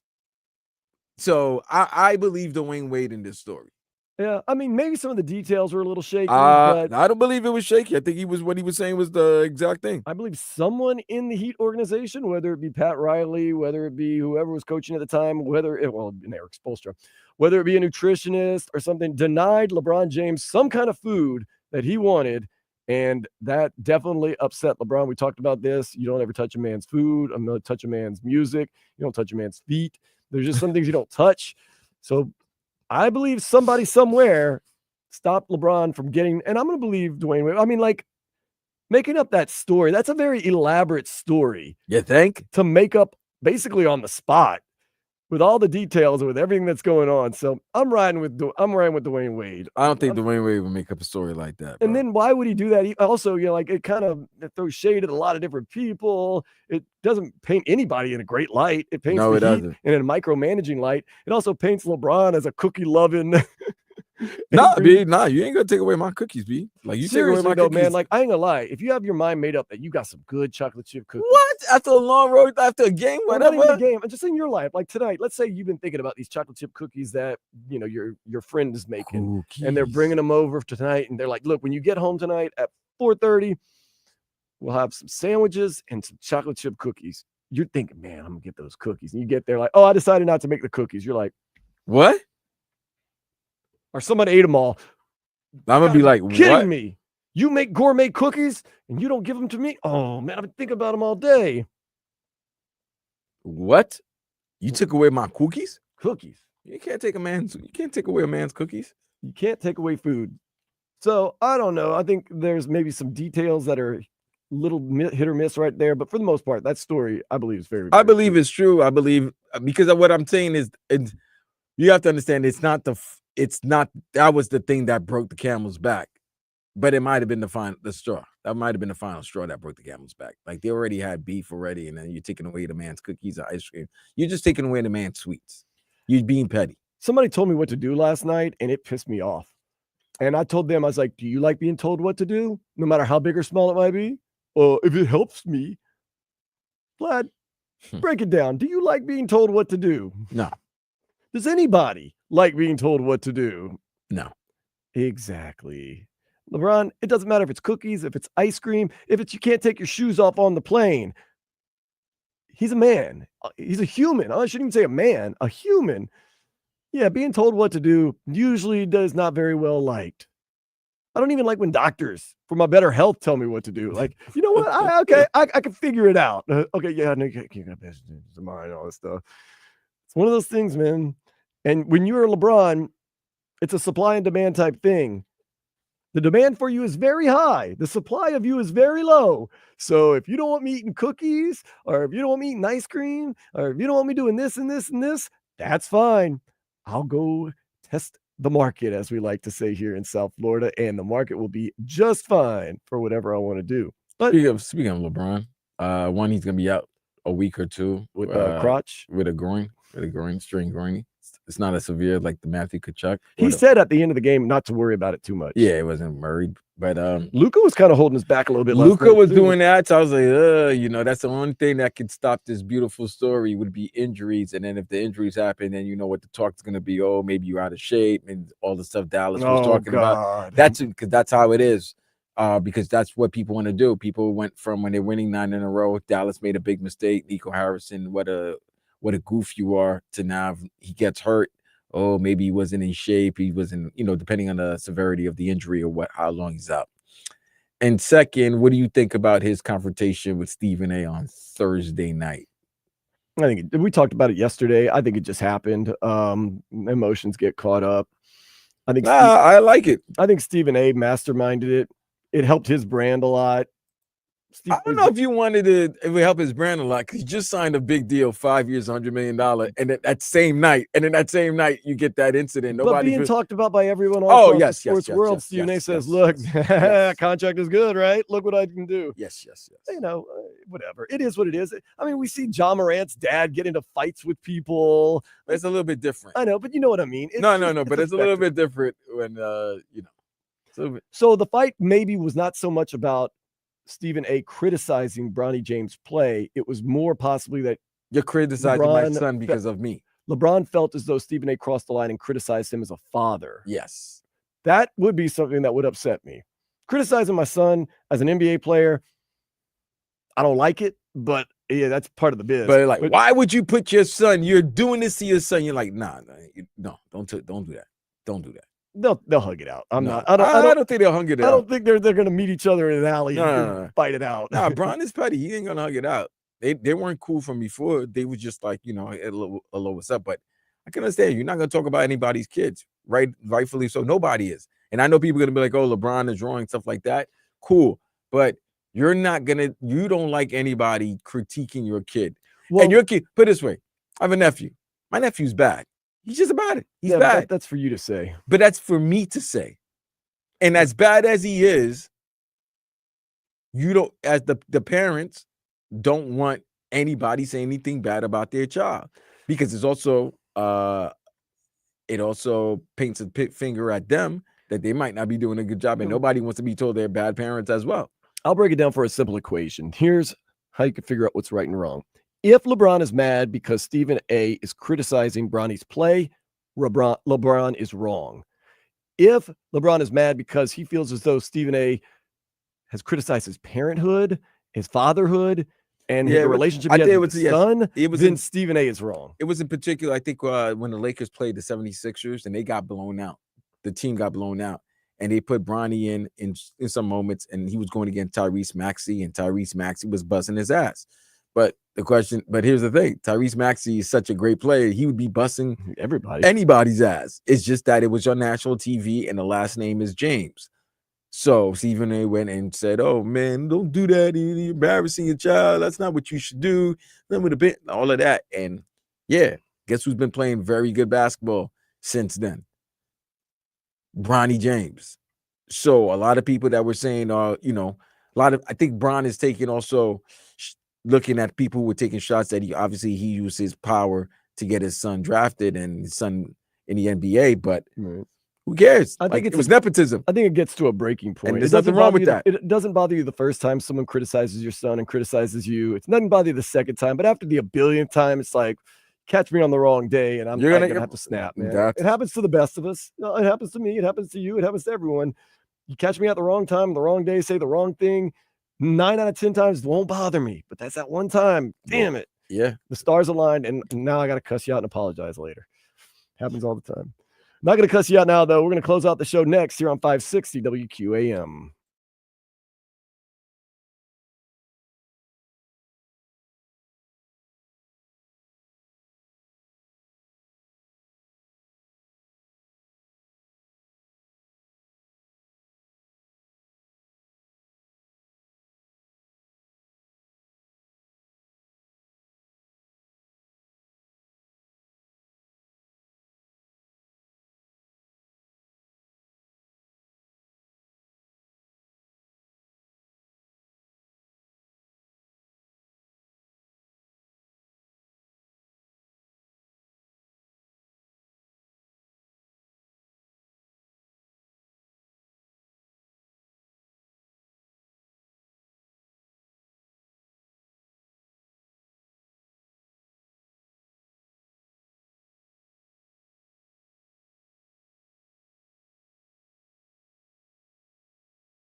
Finishing up Sports Day on 560 WQAM on a Sunday fun day.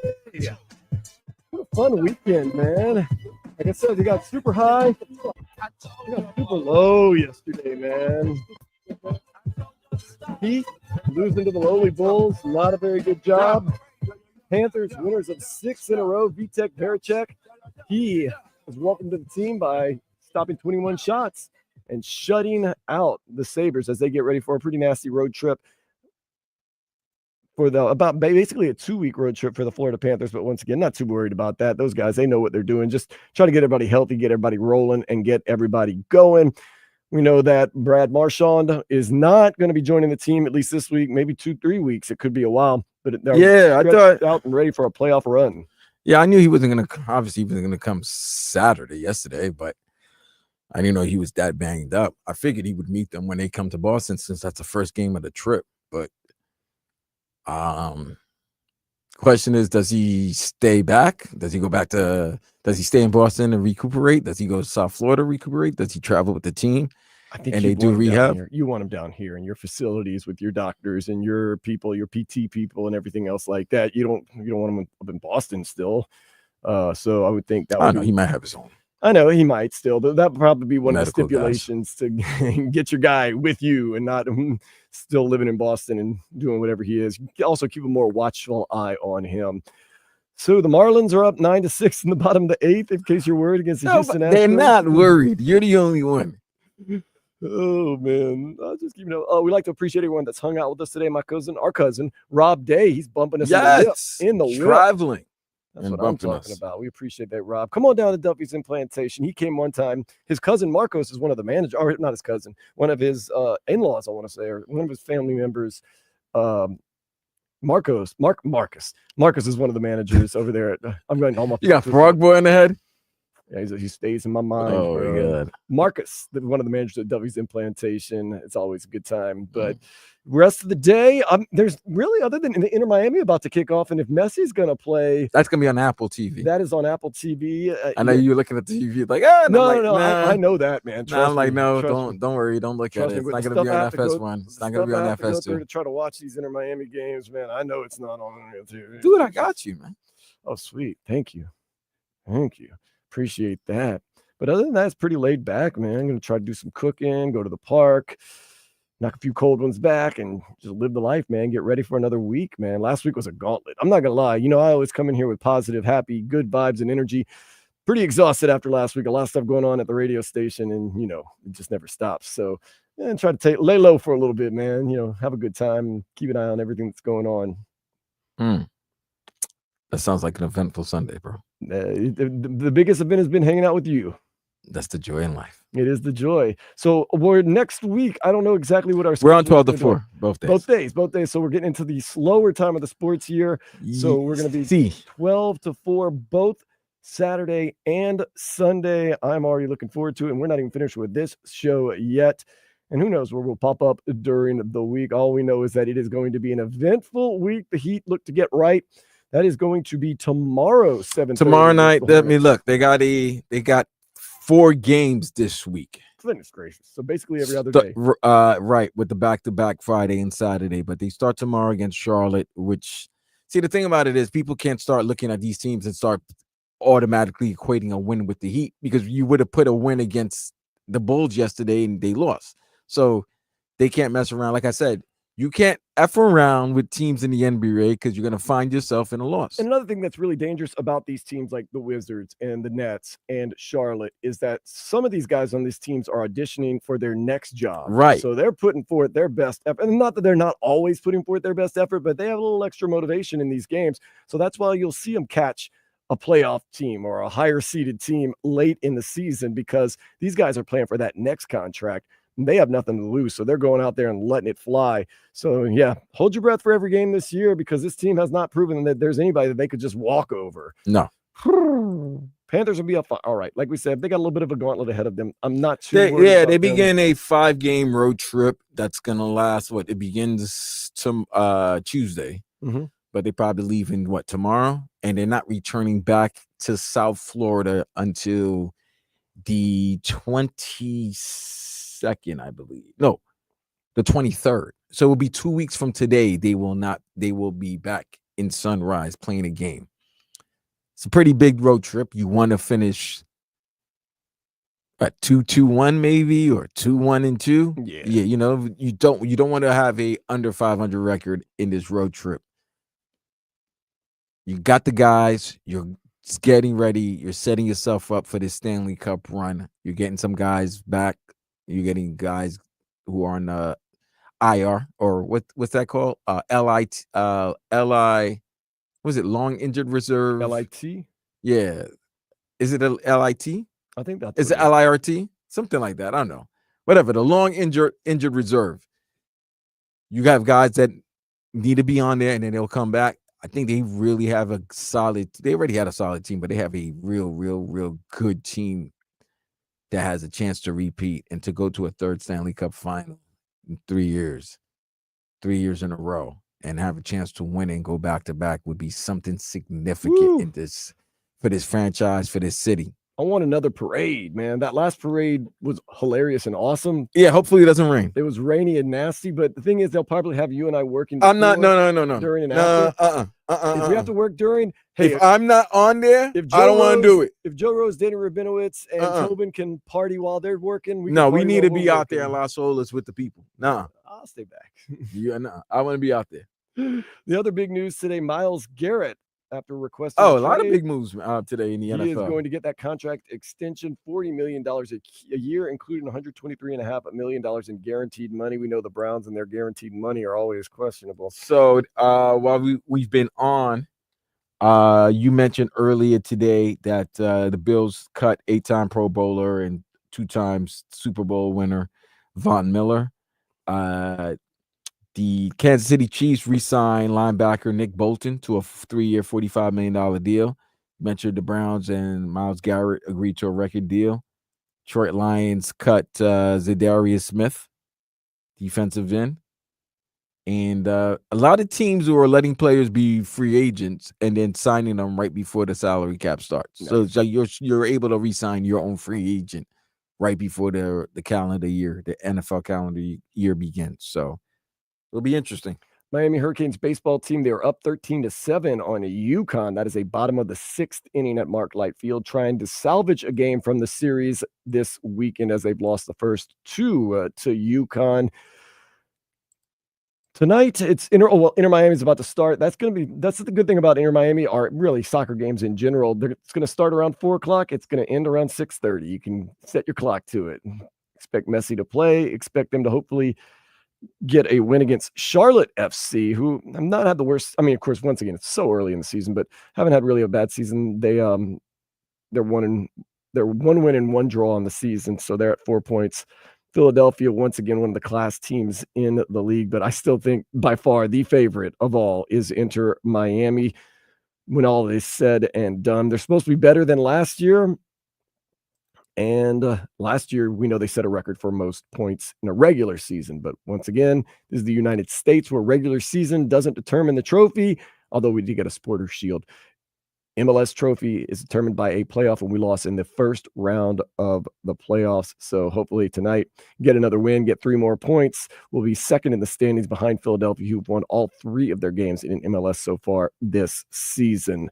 Other than that, we're just going to hang on and figure it all out. Once again, Vlad, it's an interesting time. The free agency market's about to open. The open talks, the legal talks with players, the cuts, legal negotiating, the tendering, all that other stuff is going to get started this week. Miami Hurricanes continue practice for football. I've heard the practices are extremely spirited and very physical. I mean, what else they going to say? I've also heard the Dolphins practices are not extremely physical and not very spirited. That's just me pulling the curtain back. Like, no, I'm talking about from people, third parties, not from the Hurricanes, of course. Oh, we're bigger, stronger, faster, and better than I've heard that a lot of times too. And then the season comes up, and then they crap the bed. So I'm done with the days of going crazy over recruits, spring training. I'm not done. I know you're not, but I am. I like to see. Let me see what's on the field. Let me see it showcased on the field. Then I'll be able to make my give a good valid. But don't let the end of breakdown. last season ruin what was a very good season for the Miami Hurricanes last year. It was a disappointing season.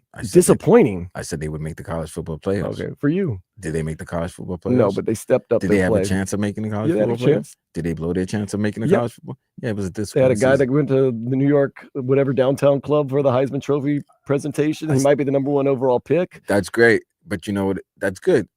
But I think it would have been better if they had made the college football playoff, especially in a conference where it was really all they had to do was handle their business. Yeah, 21-0 lead in on the road.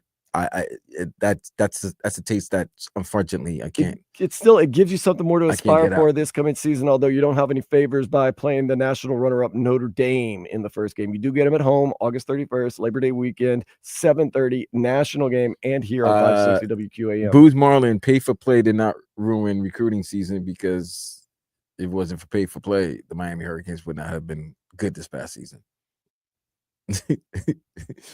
Right? It's always been pay for play. It's always been pay for play, but it hasn't ruined recruiting Legal pay season. for play. I don't. It's like recruiting. Everybody always think like.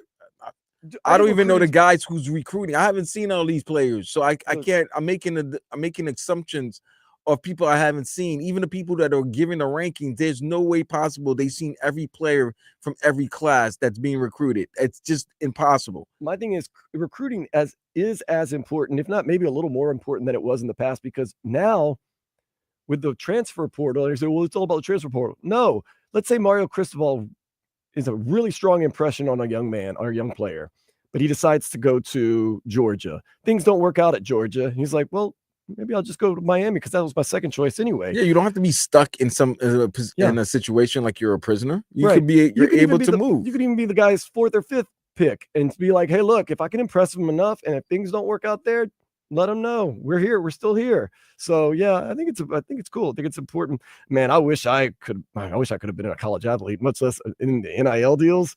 Man, you'd have to make judgment decisions because maybe you grew up loving the U, but Georgia's offering you $2 million. It's like, yeah, and why not? It's funny now. College players, if they want to be prudent, they should think they're more about the bottom line, the business side of it, than their actual allegiance. Yeah, because that's what the other people do to them. Yeah, that's what everybody else does. They're getting used anyway. You might as well get some money out of it. We got used today, Vlad, but I enjoy. Is that name? Today was a successful season for us. Today, this weekend. Let's do it again next weekend. Hit him up at Vlad2078. I am at Dan Day Radio. This has been another edition of Sports Day on 560 WQAM. Later, fools. Text WQAM on the